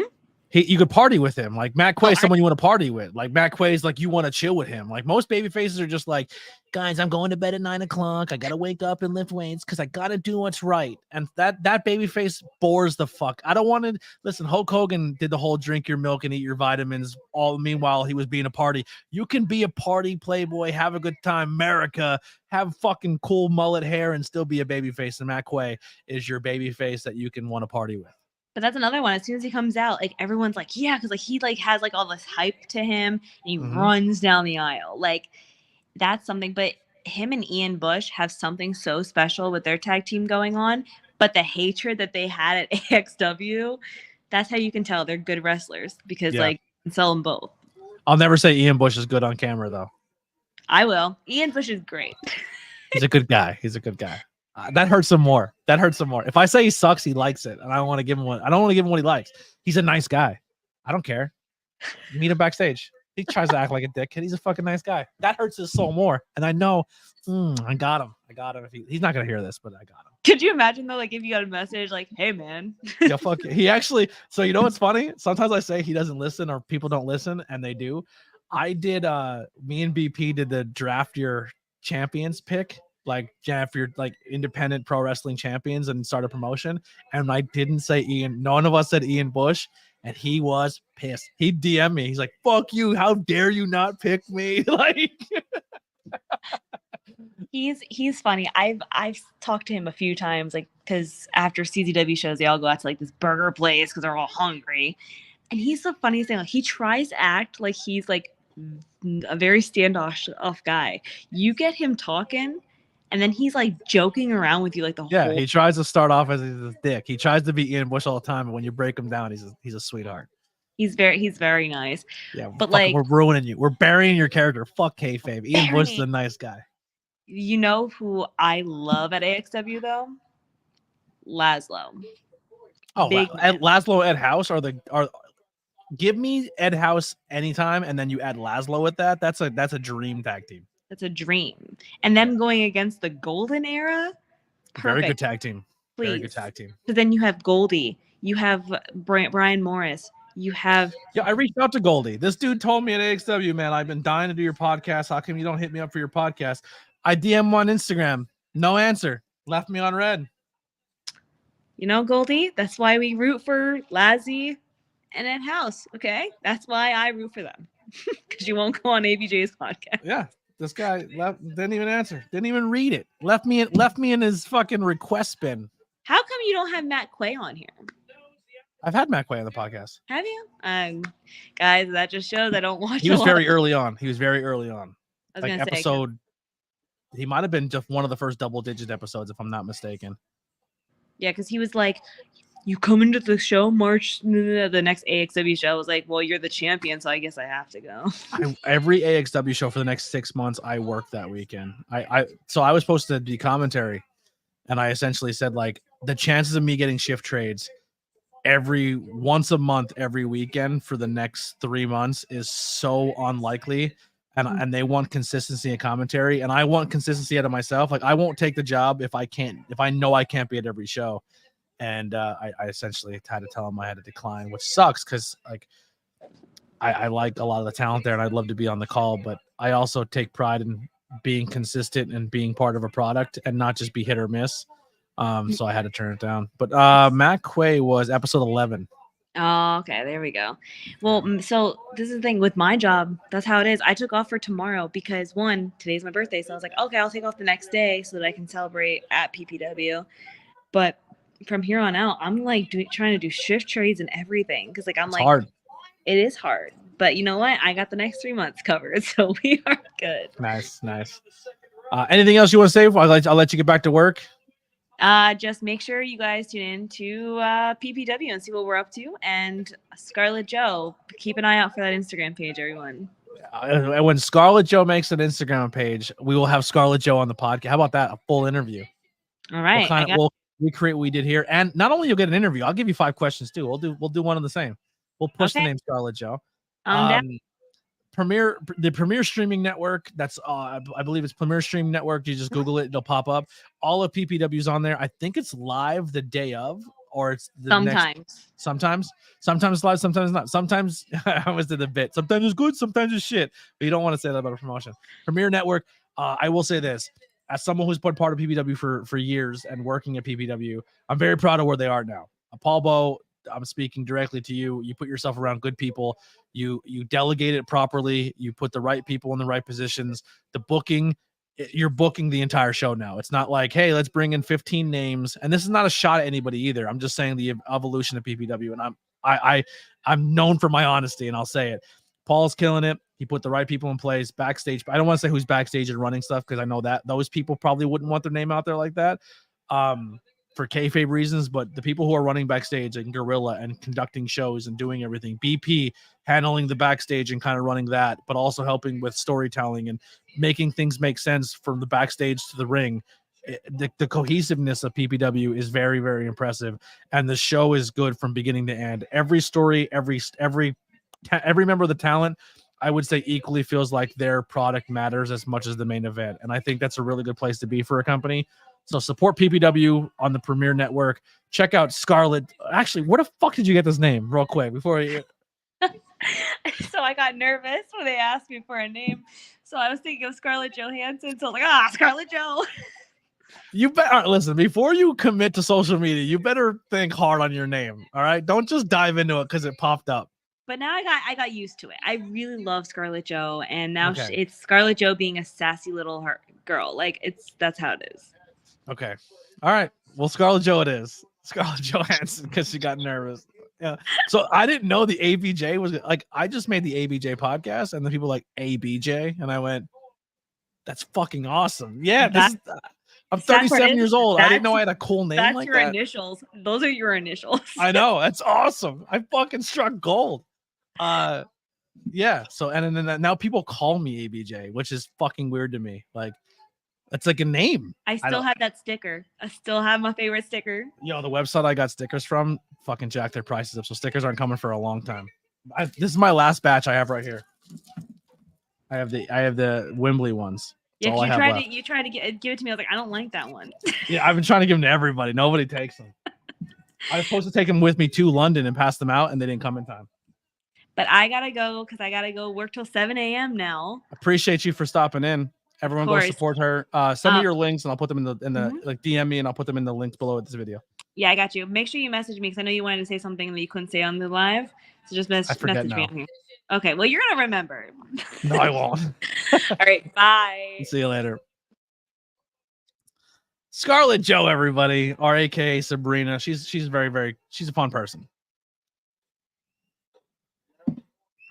Even though I was supposedly I hated her for 8 years, but I didn't hate her. Just didn't really know her, but we got to know each other. Having some beers goes a long way, you know.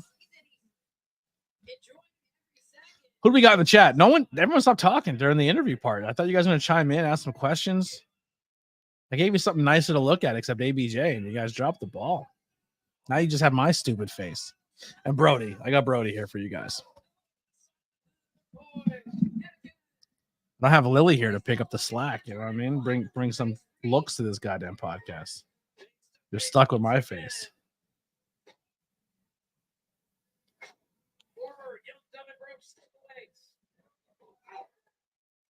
The JCW World Championship. I'm watching what happened on SmackDown. Oh, Dakota Kai turns on damage control and tries to save Bailey.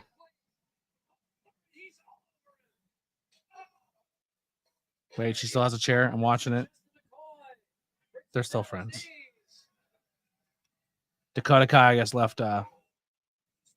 Oh, no, you're totally. I'm not. The whole time I've still been watching, this match has been fucking amazing. Oh, I thought we were getting a ref spot. We're getting no ref spot. Oh, kicked Griffin McCoy in the dick. And still, JCW World Champion. He said G, it's J. JCW World Champion Griffin McCoy has been eliminated from the tournament. Advancing to the quarterfinals of the 2024 Wow.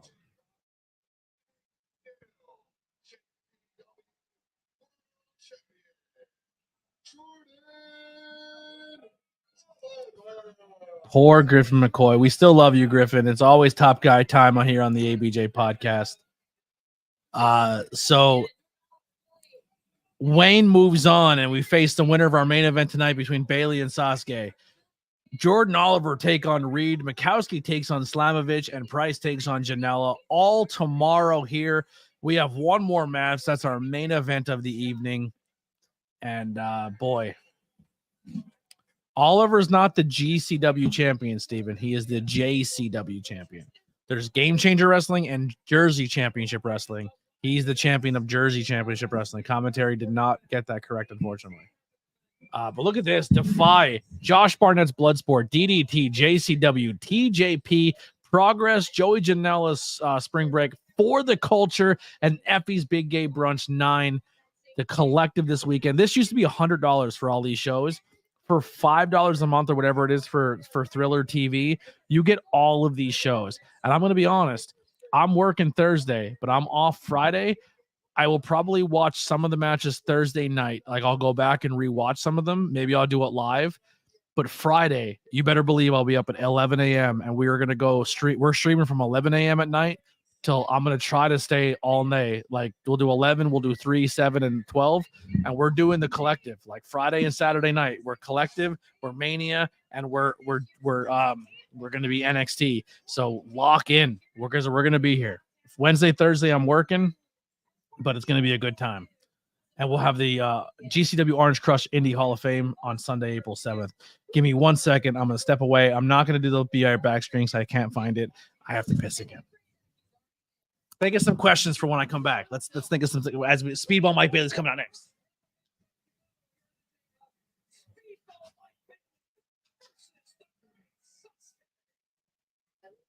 We have one dream match in tag team form, and now we're getting that to finish off that main event this evening's first round. Hey, Jersey City. Get ready for the main event. We just got one more opening round. Let's let. Are you ready for your event?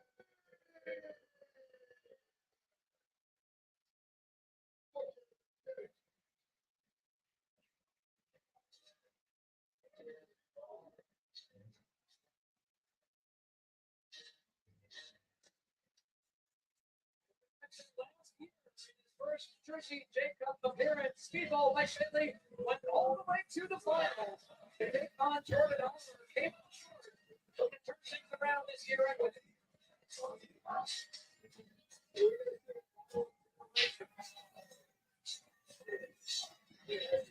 Mike Bailey takes out with a great license.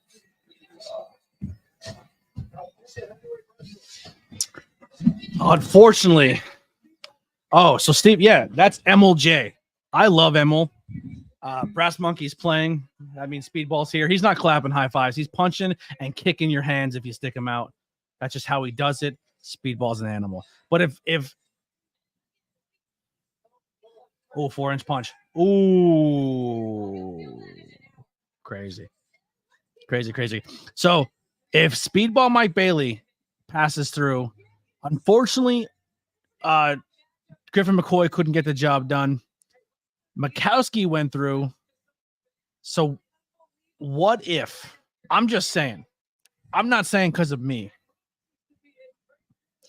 but what if the main event of the JCup are two guests on the ABJ podcast?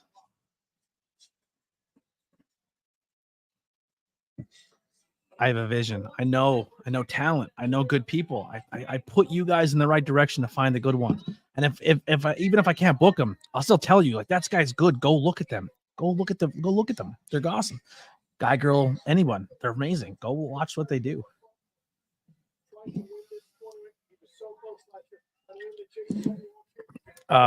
Yeah, he always wears merch. But what I was getting back to MLJ. MLJ is unapologetically MLJ. I've seen him walk to the ring with a beer, put it down, go in, ring announce, and leave. And he rocks jeans, sneakers, a jacket, a beanie. He's him. You hired him because he's him. This dude watches nothing but wrestling. He loves pro wrestling. He knows he's passionate. He looks like a fan, but now he belongs there. You know what I mean? And honestly, when I was getting the commentary, Emil, and I told Emil this. I have a photo with Emil when I met him at H2O. I said, dude, you inspire me. Like, when I get booked for shows and I'm like, well, you have to wear a suit, you have to wear a polo, no, I'm me. And this is what I wear, and this is what I'm about. So if you don't want that, don't book me. And I got that confidence because of MLJ. Clip that.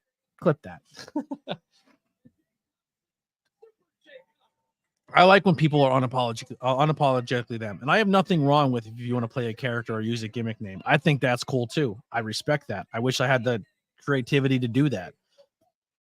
But I also like when people are original. There's nothing worse than I like when someone's a character and they adapt their character. I don't like when people try to pass off them being real as a character. Does that make sense? When you try to act like something you're not. Hashtag 1K till WrestleMania 75. This match is gonna be crazy.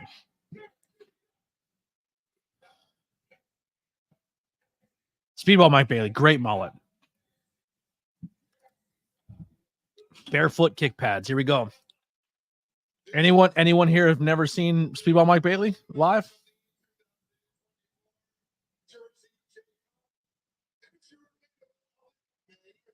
Set for one fall with a 30-minute time limit. When the bell rings, the official in charge of the action is senior JCW referee, Mr. Hangout.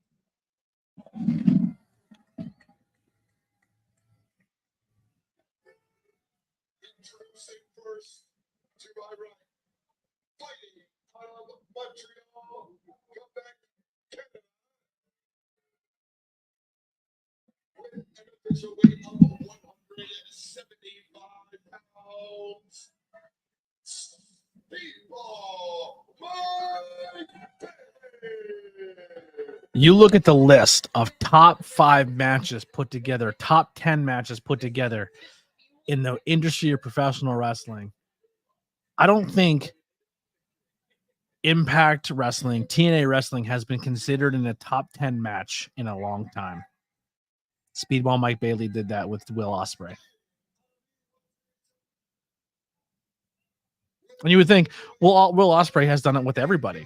Yeah, with Kenny Omega, with Okada, with really top names.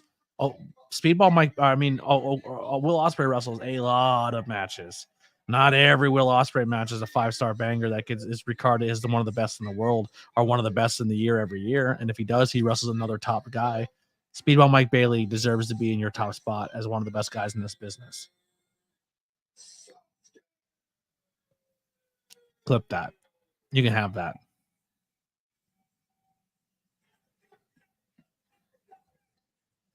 Great Sasuke, 54 years old. You are right. I would agree with that, to be honest with you.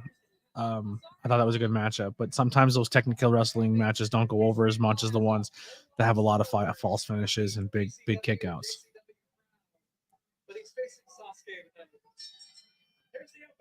I believe, I'm not mistaken, this is the matchup Speedball wanted for a long time. In JCup history, the Jersey JCup that is, had Sasuke become a part of this tournament's long history from back in 2000, the first Jersey JCup. And again, I'm certainly not going to count on Speedball Mike Bailey, but the great Sasuke could also be JCW World Champion by the end of this weekend. Just saying, that's a real thing that could happen. So no title change tonight. Jordan Oliver retains his title.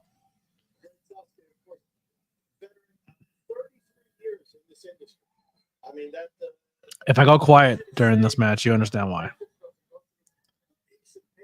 GCW never has a barricade. You're correct. Yeah, they don't do barricades. Great matchups, amazing performances. Wait. No, I don't even think when they were in Hammerstein they had a barricade. I could be wrong though. to grow and so choosing. Well, Sasuke's a very complicated actress. Yes. I mean, this is And all the advertisements for GCW stuff, Orange Crush is a photographer. So that's photographer getting top billing status at a wrestling company like GCW. You're so valued as a photographer, and you're so good at what you do, you get top billing spot. I see shit like that, and I think to myself, fuck that. Stop selling yourself short. Like, who cares if you don't work in 15 promotions as a commentator? Work on your craft. Keep doing what you're doing. Build this channel that I'm at right now. Honestly, I'm at the point now, you might not see me do commentary in 2024 anymore. I'm dead serious. And that goes for everywhere. Everywhere you've seen me before, you might not see me there. Because I'm not walking into a door, taking off work, or driving when I don't have a car to a place if I'm not being treated as a higher caliber talent. And I'm not trying to put over, I'm not trying to diminish professional wrestlers on the card, and I'm not trying to diminish any of that. But I feel like that's the type of branding I want. Like, I love the fact that a photographer in Orange Crush is getting pushed in the same platform as GCW and the Collective. That's a goal for me. You know what I mean? Like, I don't want to be someone who just sits on like tonight. If we know Veda's on commentary, but if Veda didn't tweet who she was doing commentary with, they're just voices. Nobody knows who's there right now, and that bothers me as a commentator. I put just as much time to be there as the wrestlers who are there. Make us a bigger deal. Commentary should get a graphic. Commentary should be something in the billing, like this show, GCW JCup, presented by blah blah blah blah blah. Your commentators for this show are this, and this. I think that's important to show. I think there should be a camera shot on your commentary team to introduce your show and exit your show. That's my belief when it comes to the production level of teams. And that's why when I see stuff like that of Veda and Renee Paquette and Chris Van Fleet and Orange Crush and MLJ, like you don't get to that level if you don't conduct yourself as you're that level. And you don't get to that level is if you don't, once again, conduct yourself. Take this as another shot. And if you're watching and you want to report it, go for it. But I've never seen fucking any of those names I just told you. I've never seen Chris Van Vliet. I've never seen Renee Paquette. I've never seen fucking Sean Ross Sapp. I've never seen Dave. I've never seen them in the front row of a wrestling show, and they had to pay front row ticket prices at a press conference or a wrestling show to try to put over their brand. They let their brand speak for themselves, and people contacted them and said, you should cover this event. That's the difference. Because when at a wrestling promotion, I'm gonna break a barrier here for you. When you go to a wrestling show, or you go to pay to see a wrestler, or you pay a wrestler for your interview, or you start putting money into becoming popular as a brand and you're paying people for things, people aren't doing it because of who you are as a person and if you're talented or not. They're doing it because you're paying them. And if you're paying front row ticket prices to go to all the events, they say, do we let the guy who just paid the front row ticket come and come cover our event, or do we keep making the front row ticket price? You got to set yourself to a certain standard, and it takes a lot longer, but it pays off.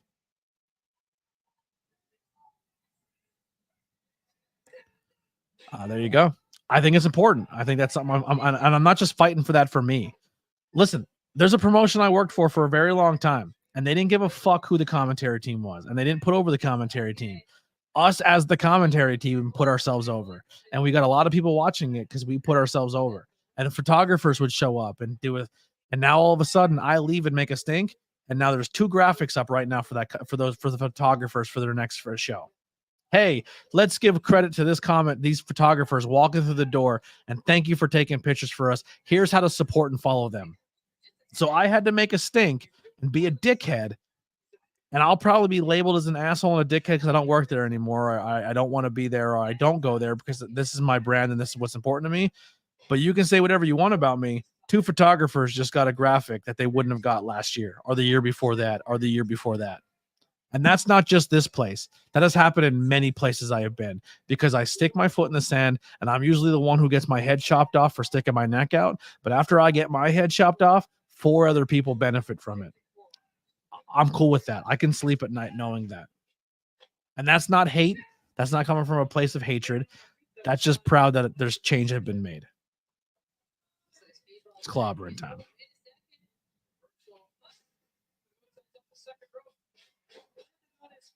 ABJ is going to get a lot of heat in 2024. Cornette and Heyman started their careers as photographers. So did you're 100% correct. They were photographers. They were there. They were working. They were paying their dues. They were one of the boys. They didn't pay a front row ticket. They said, "Yo, instead of me paying a front row ticket, can I come in here and work? Am I willing to work?" Here's the thing. One of the content creators that cried, said I was picking on him, walked in the door, was asked to be a cameraman for one night, didn't take a pay, sweated his fucking balls off, worked his fucking balls off, and said, "I'll never come back and do that ever again," and quit. But I guarantee if he would have stayed as that cameraman, he would have got more backstage access. He would have paid. People would have been like, "Yo, this dude's coming in here working his fucking ass off, and we're going to give him that respect because he's willing to do it." And he could have grown from that position. But it was too much work. Just saying. I also did cameraman stuff too. Can't believe Frogman. I did a camera. I did microphone. I did the fucking audio. I would set up cameras. I would stand on a fucking ladder and run hard cam. I did everything but commentator. I did everything but put over my podcast for a solid 5 years. Solid 6 years, because I'm not really fighting for my brand like I have been until this year.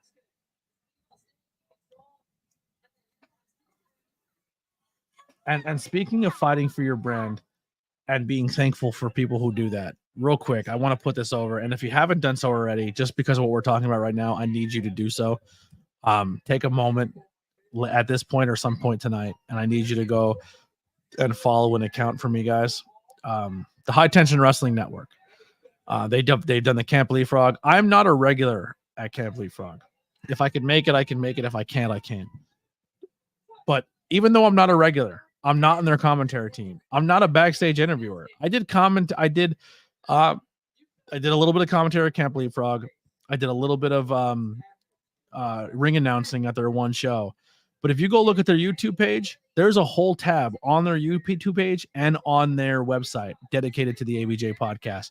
And every single time I interview one of their talents, not even one of their talents, every interview gets put on their website and gets put on their page. So that's a huge thank you to them, because I don't get that respect a lot from a lot of places. So huge thank you to them for doing that.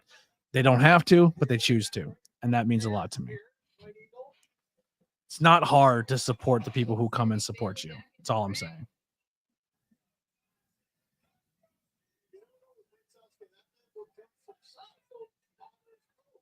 Speedball kicks the fuck out of Sasuke.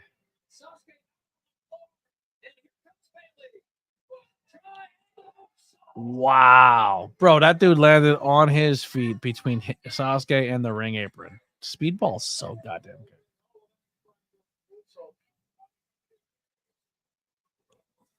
Stop it.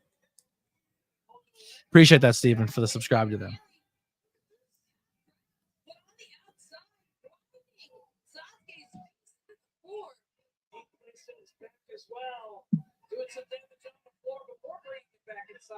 You know what sucks? The program I use to pay for clips, I clipped a whole show of audio only, and now I can't use any of the fucking footage for the episode I have to post now. And that sucks. That sucks a lot. So I have to wait till next pay to upgrade my account to pay for more hours so I can clip my last 2 podcasts. That fucking blows. I have to do it manually. And if I do it manually, it's going to take a lot of time. And I need it like right now. So if I post episode 99 before 98 on clips, that's why. I'm not skipping somebody because I don't like them. I'm skipping them because I fucked up.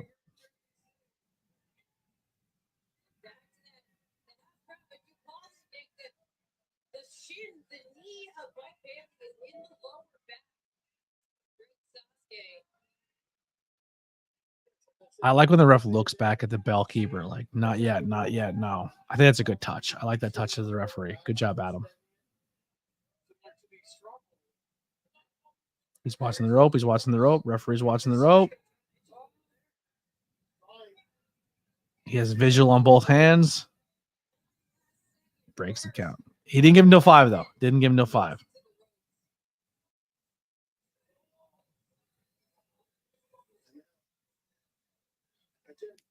Speedball going to the ref, chatting a little bit, being respectful, but chatting to the ref, giving Sasuke a little more time to breathe because he's 54 years old. wrestling on the side of the veterans. Great Sasuke. I like that. But feeling the pain, the speedball is targeted. The best Good knee. Good knee. Is Speedball playing heel? second, third, fourth rounds. They booed him for a second after that knee. Tomorrow, in your best case scenario to win this thing, you've got to wrestle 3 more times. And not only that, we're bound to have some non-tournament Those 2 little girls who didn't move their seat in that hard cast spot, who almost got killed by the chairs on the dive spot, they're not even sitting in their chairs anymore. They're just sitting on the stage so they could run quicker. They learned their lesson. They're like, yeah, we're not sitting there because we can't get out of Dodge quick enough.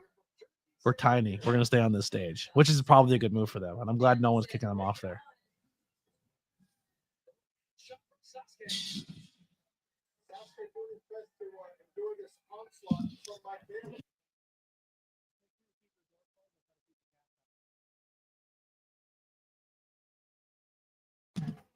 All right, we're back. Frog splash. Sasuke gets that shoulder up. Oh, but Bailey. The other side. Second rope. Oh, second rope splash. I was like, what's he doing from the second rope? Good distance from Bailey. That was a far distance from a second rope moonsault. To put Sasuke away. It kind of shaked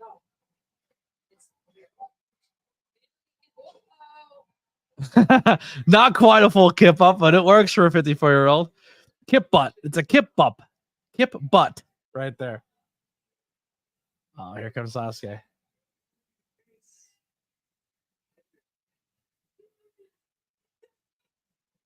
And Sasuke blocked the kick. Oh. Bro, Sasuke eliminates Bailey, and I lose my Bailey versus fucking Matt McCaskey. I'm gonna be pissed. I love you. You're a legend. But I want this goddamn matchup. Sorry, my hat's so crooked. My headphones pull it.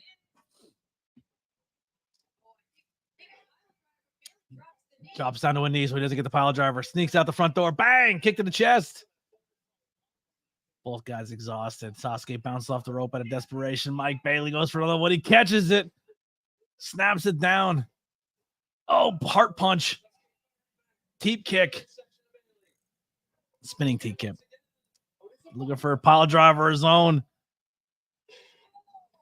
Oh, he landed right beautifully on his spine, lower butt. So Speedball didn't get his head stuck in there.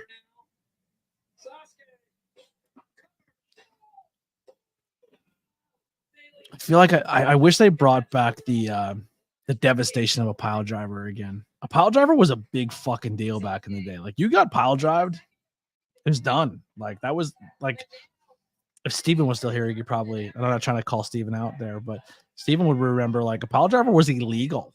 Like, if you did a pile driver, if you did more than one in a match, you got disqualified because it was that devastating. That's why when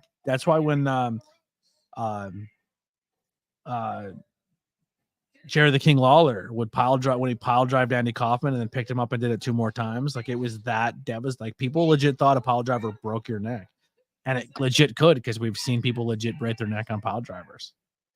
And then the tombstone was a version of the pile driver, which was even more devastating because it was still dropping you straight on the top of your head where it compacted your spine.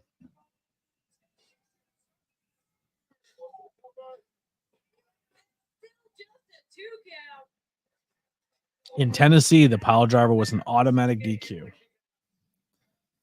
Stephen Chambers, resident historian. Love that. Eat your heart out, Jim Cornette. We got a Stephen Chambers and a BP Burke. What a tag team that is of historic wrestling facts. I don't know. We're at 3 viewers. We're 3.5 hours in. We're down to 3 viewers. Everyone bailed on me. But three people watching for 3 hours is a lot of watch time. That's good. That's good help. I appreciate you guys. How we feel on covering independent wrestling? Are you guys cool with it? Hate it, love it? You hate it or love it? The underdog's on top.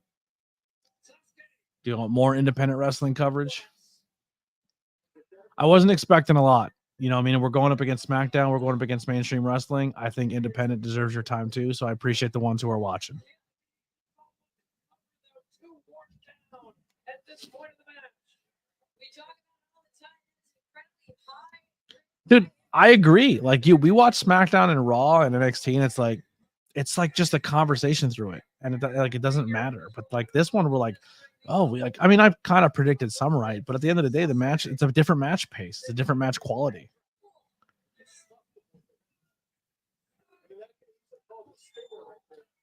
And I get why. Like WWE pays a lot of money for their talent. They want to keep them safe and they want to keep them protected. And why go out there and kill yourself every single day when you work such a hard schedule and maybe somebody gets hurt and you lose your star for WrestleMania? But like, this is where you look at an Impact or a TNA, and they allow their talent to work out. And not only do they work out, but they allow their talent to work out hard. And you have to realize too, some of these talent, like let's look at the Speedball real quick. So after that logic, where you look at Speedball and WWE style wrestling and AEW style wrestling, and AEW's maybe can fall into the Impact era, but you have a lot of wrestlers who wrestle very safe and protected so they can make the big show and they don't get injured and they can make their big payday. And then you have guys like Nick Wayne, and you have guys like John Moxley, and you have guys like Speedball Mike Bailey and Will Ospreay, who are wrestling at a top level contending thing, not holding back and wrestling as hard as they fucking can because they want to show you, the audience, how good they are, and they don't half-ass it and don't go out there and put on a very, very safe match so they can make it to the pay-per-view. They're working just as hard in front of 300 people in this building, but maybe how many watching at home like us and everybody else. So they earn your respect to be labeled as one of the top guys in wrestling. It's good. You know what I mean? And I'm not saying that WWE is not good, because like I said, a lot of time, effort, and money and production is invested in storylines to make sure everything goes through, and people are being paid to make promo packages, and people are being paid to make that story go. So, hey, when you go to Raw, don't go fucking crazy, because we need you in 3 months with the pay-per-view. These guys don't have that luxury. They have to earn your respect on the independent scene and put matches on a high level. And Speedball is one of those guys who just goes so hard. That's a 54-year-old man who just took a fucking empty swanton to an apron. Holy shit.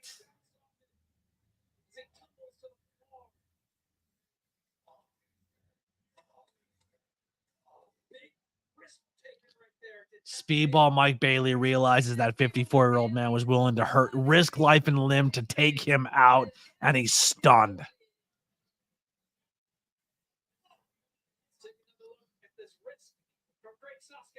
Risk. You like that? That's what I used. Speedball's done. He just realized this man he was out for blood. He has a chair, but so does Sasuke. Sasuke has a chair too. Showing the crowds that they are in fact made of steel because they make noise. Actually, Speedballs is made of plastic, but the frame of it is metal. It just reverberates through the metal through the fingers. You can see Bailey knocks the chair out of Bailey's hands. Veda does a very good job of doing commentary, but still not putting over the fact she's clearly dating Speedball Mike Bailey, which I think she does a very good job of. Fans are getting out of the way because Speedball's about to backflip off a bar. That guy never even moved his seat. He's like, fuck it, I ain't moving. Speedball's like, all right, whatever, I'll work around you.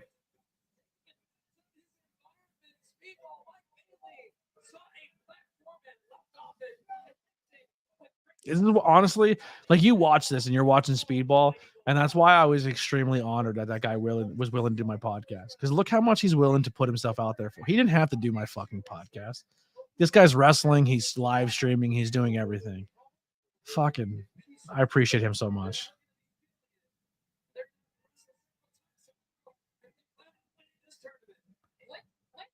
What was that? Do not grab loose beverages off the bar. What if it leads him to victory, though, Veda Scott? Do not grab loose beverages off the bar. Do not grab loose beverage. Rolls him underneath the bottom rope, does Speedball. I'm gonna tweet that.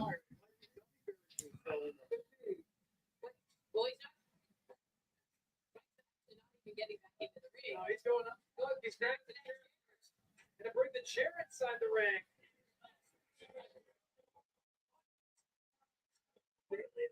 Turnbuckles in the corner.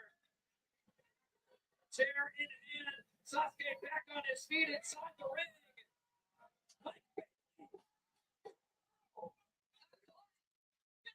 Sasuke with the waist lock.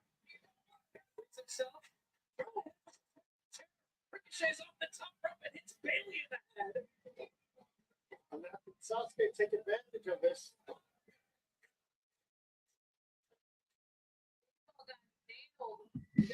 I just said, Beta says, don't grab loose drinks off the bar. Speedball Mike Bailey, unless in fact you're at Pilguru at Tony Deppin's brewery for fightertainment, then drink all the loose beers you can because they're tasty. They're tasty beers. Says, say, oh, we're going for a choke off the top, picking Mike Bailey up off his feet.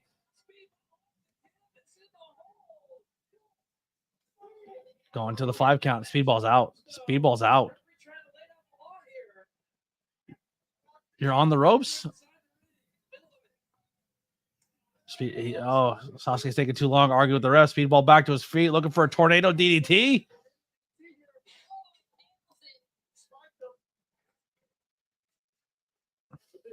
Oh, he's calling for it. Oh, and Speedball kicks out. Keeping the fight alive for ABJ because we want that Matt Mikowski matchup.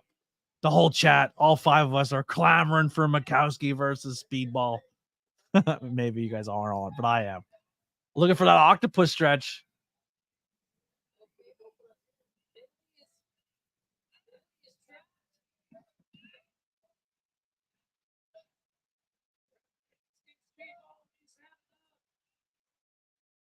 Speedball trying to grab the ankle to pull the head off, pull his head out.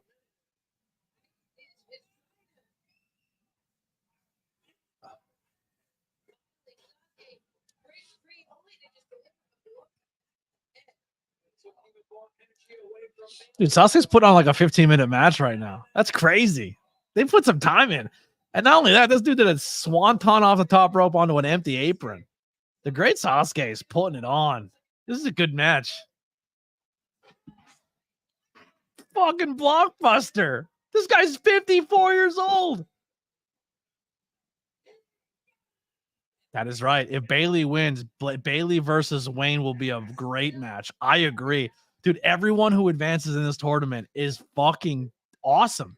Like, I'm going to be honest, and this is not a knock, but Reed, who advances out of the 6-way, who's now going to face Jordan Oliver, I don't know a lot about Reed. He's the only one advancing. He's like an underdog for me, or someone I'm not 100% familiar with. But after that the scramble, I'm excited for Reed. Like, I think Reed versus Oliver is going to be a great time too.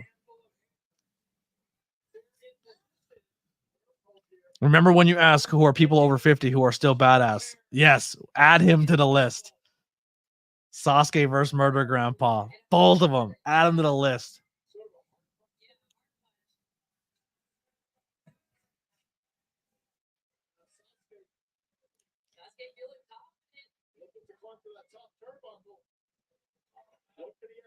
Dude, if he's doing a double leg missile drop kick to the chair, I'll fucking snap. What the fuck?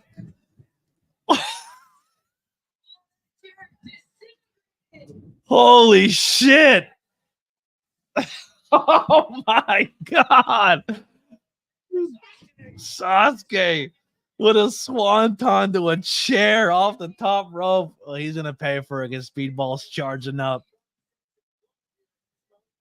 Is he double stomping the shit out of him? If Sasuke eats Speedball's finisher off the top rope, the 450 knees into the mid back, that's crazy.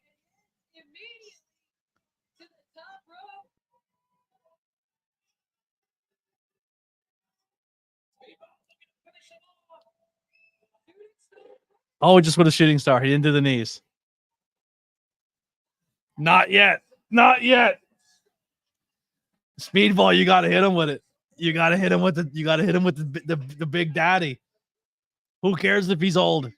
Kill this man.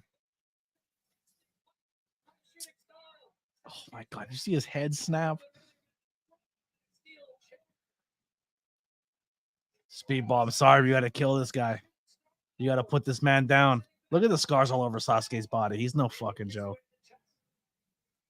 Here it is. Feet. Boom. Knees to the rib cage. That's not going to be enough. Oh, he's eating it. He's trying to hulk up. Sasuke punching himself in the ribs, trying to pop his ribs back into place. Speedball's charging up, looking for that buzzsaw kick.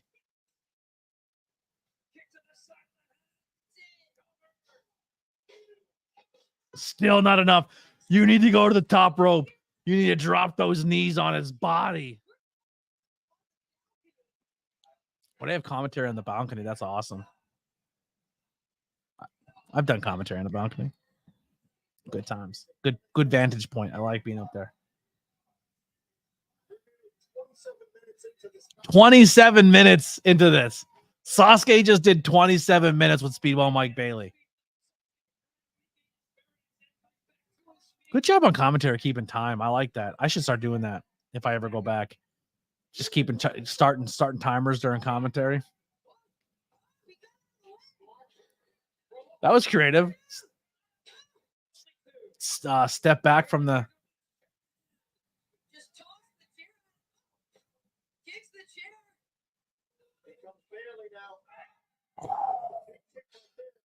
He's doing it. He's doing it.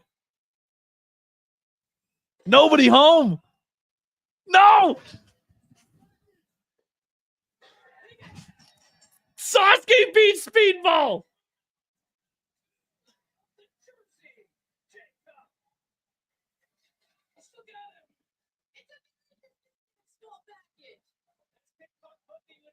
He pinned him for a count of 30.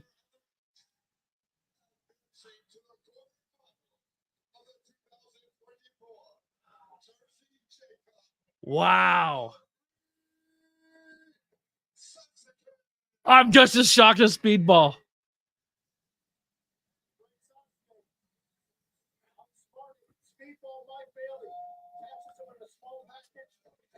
He said that I get you a small packaging for a count of 35, Sasuke.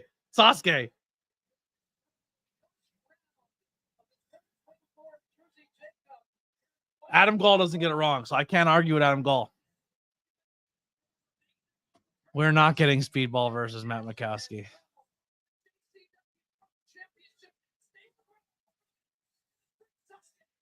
Great Sasuke versus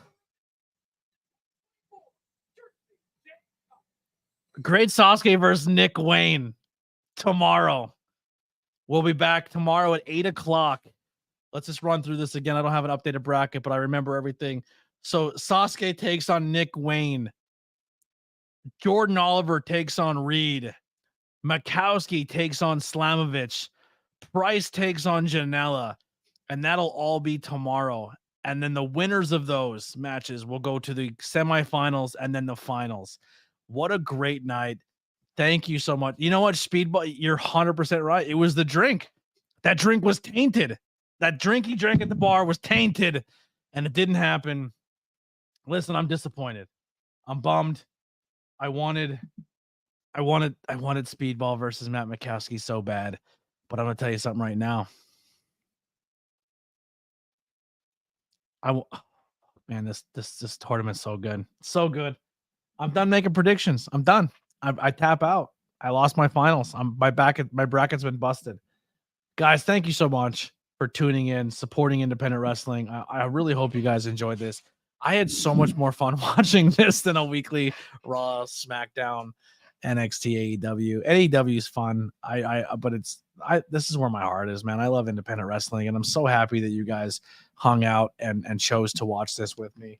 It really means, like, dude, you know, when a little kid's excited and he wants to just show you his toys, he's like, yo, look at my toys, and then it does this, and then it does that, and I really like it because it does this. That was me tonight. You guys got to see a lot of fun independent wrestling on the Northeast side of things, GCW, and everything that's going on here. Thank you so much for tuning in.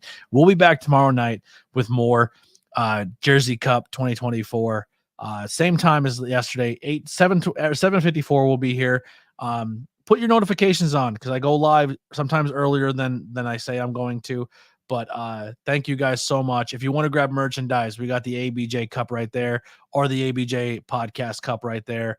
GCW logo is available. I know we didn't do SmackDown tonight, but SmackDown's available, and so is Rampage. Tomorrow night will be Collision if you want to get that logo. So much out there. Elimination Chamber coming up, Revolution coming up, Philly coming up, ABJ Podcast Mania coming up.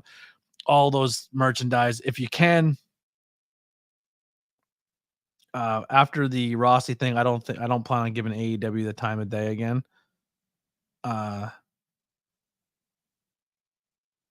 don't know what happened with that. How with the Tony support Rossi? I don't know the. I'm be honest. I don't know the details, but I'm sure you'll let me know.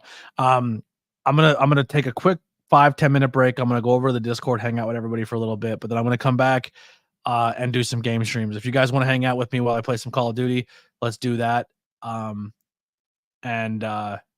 Yeah, so we'll do that. We'll do some Call of Duty tonight. If you want to play along and you have Call of Duty, come join me. We'll party up and play some games. But yeah, so we'll let you guys go and we'll see you next time.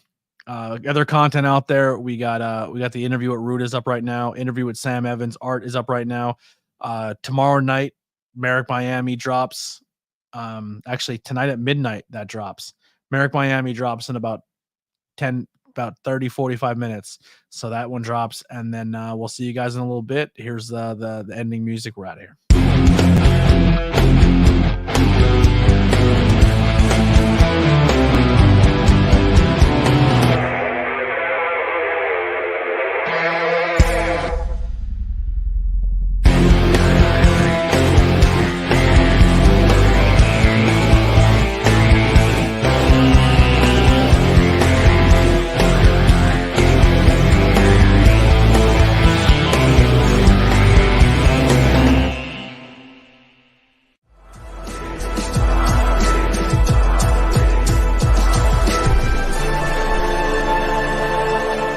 Thanks for watching this presentation. Like, share, and subscribe for more.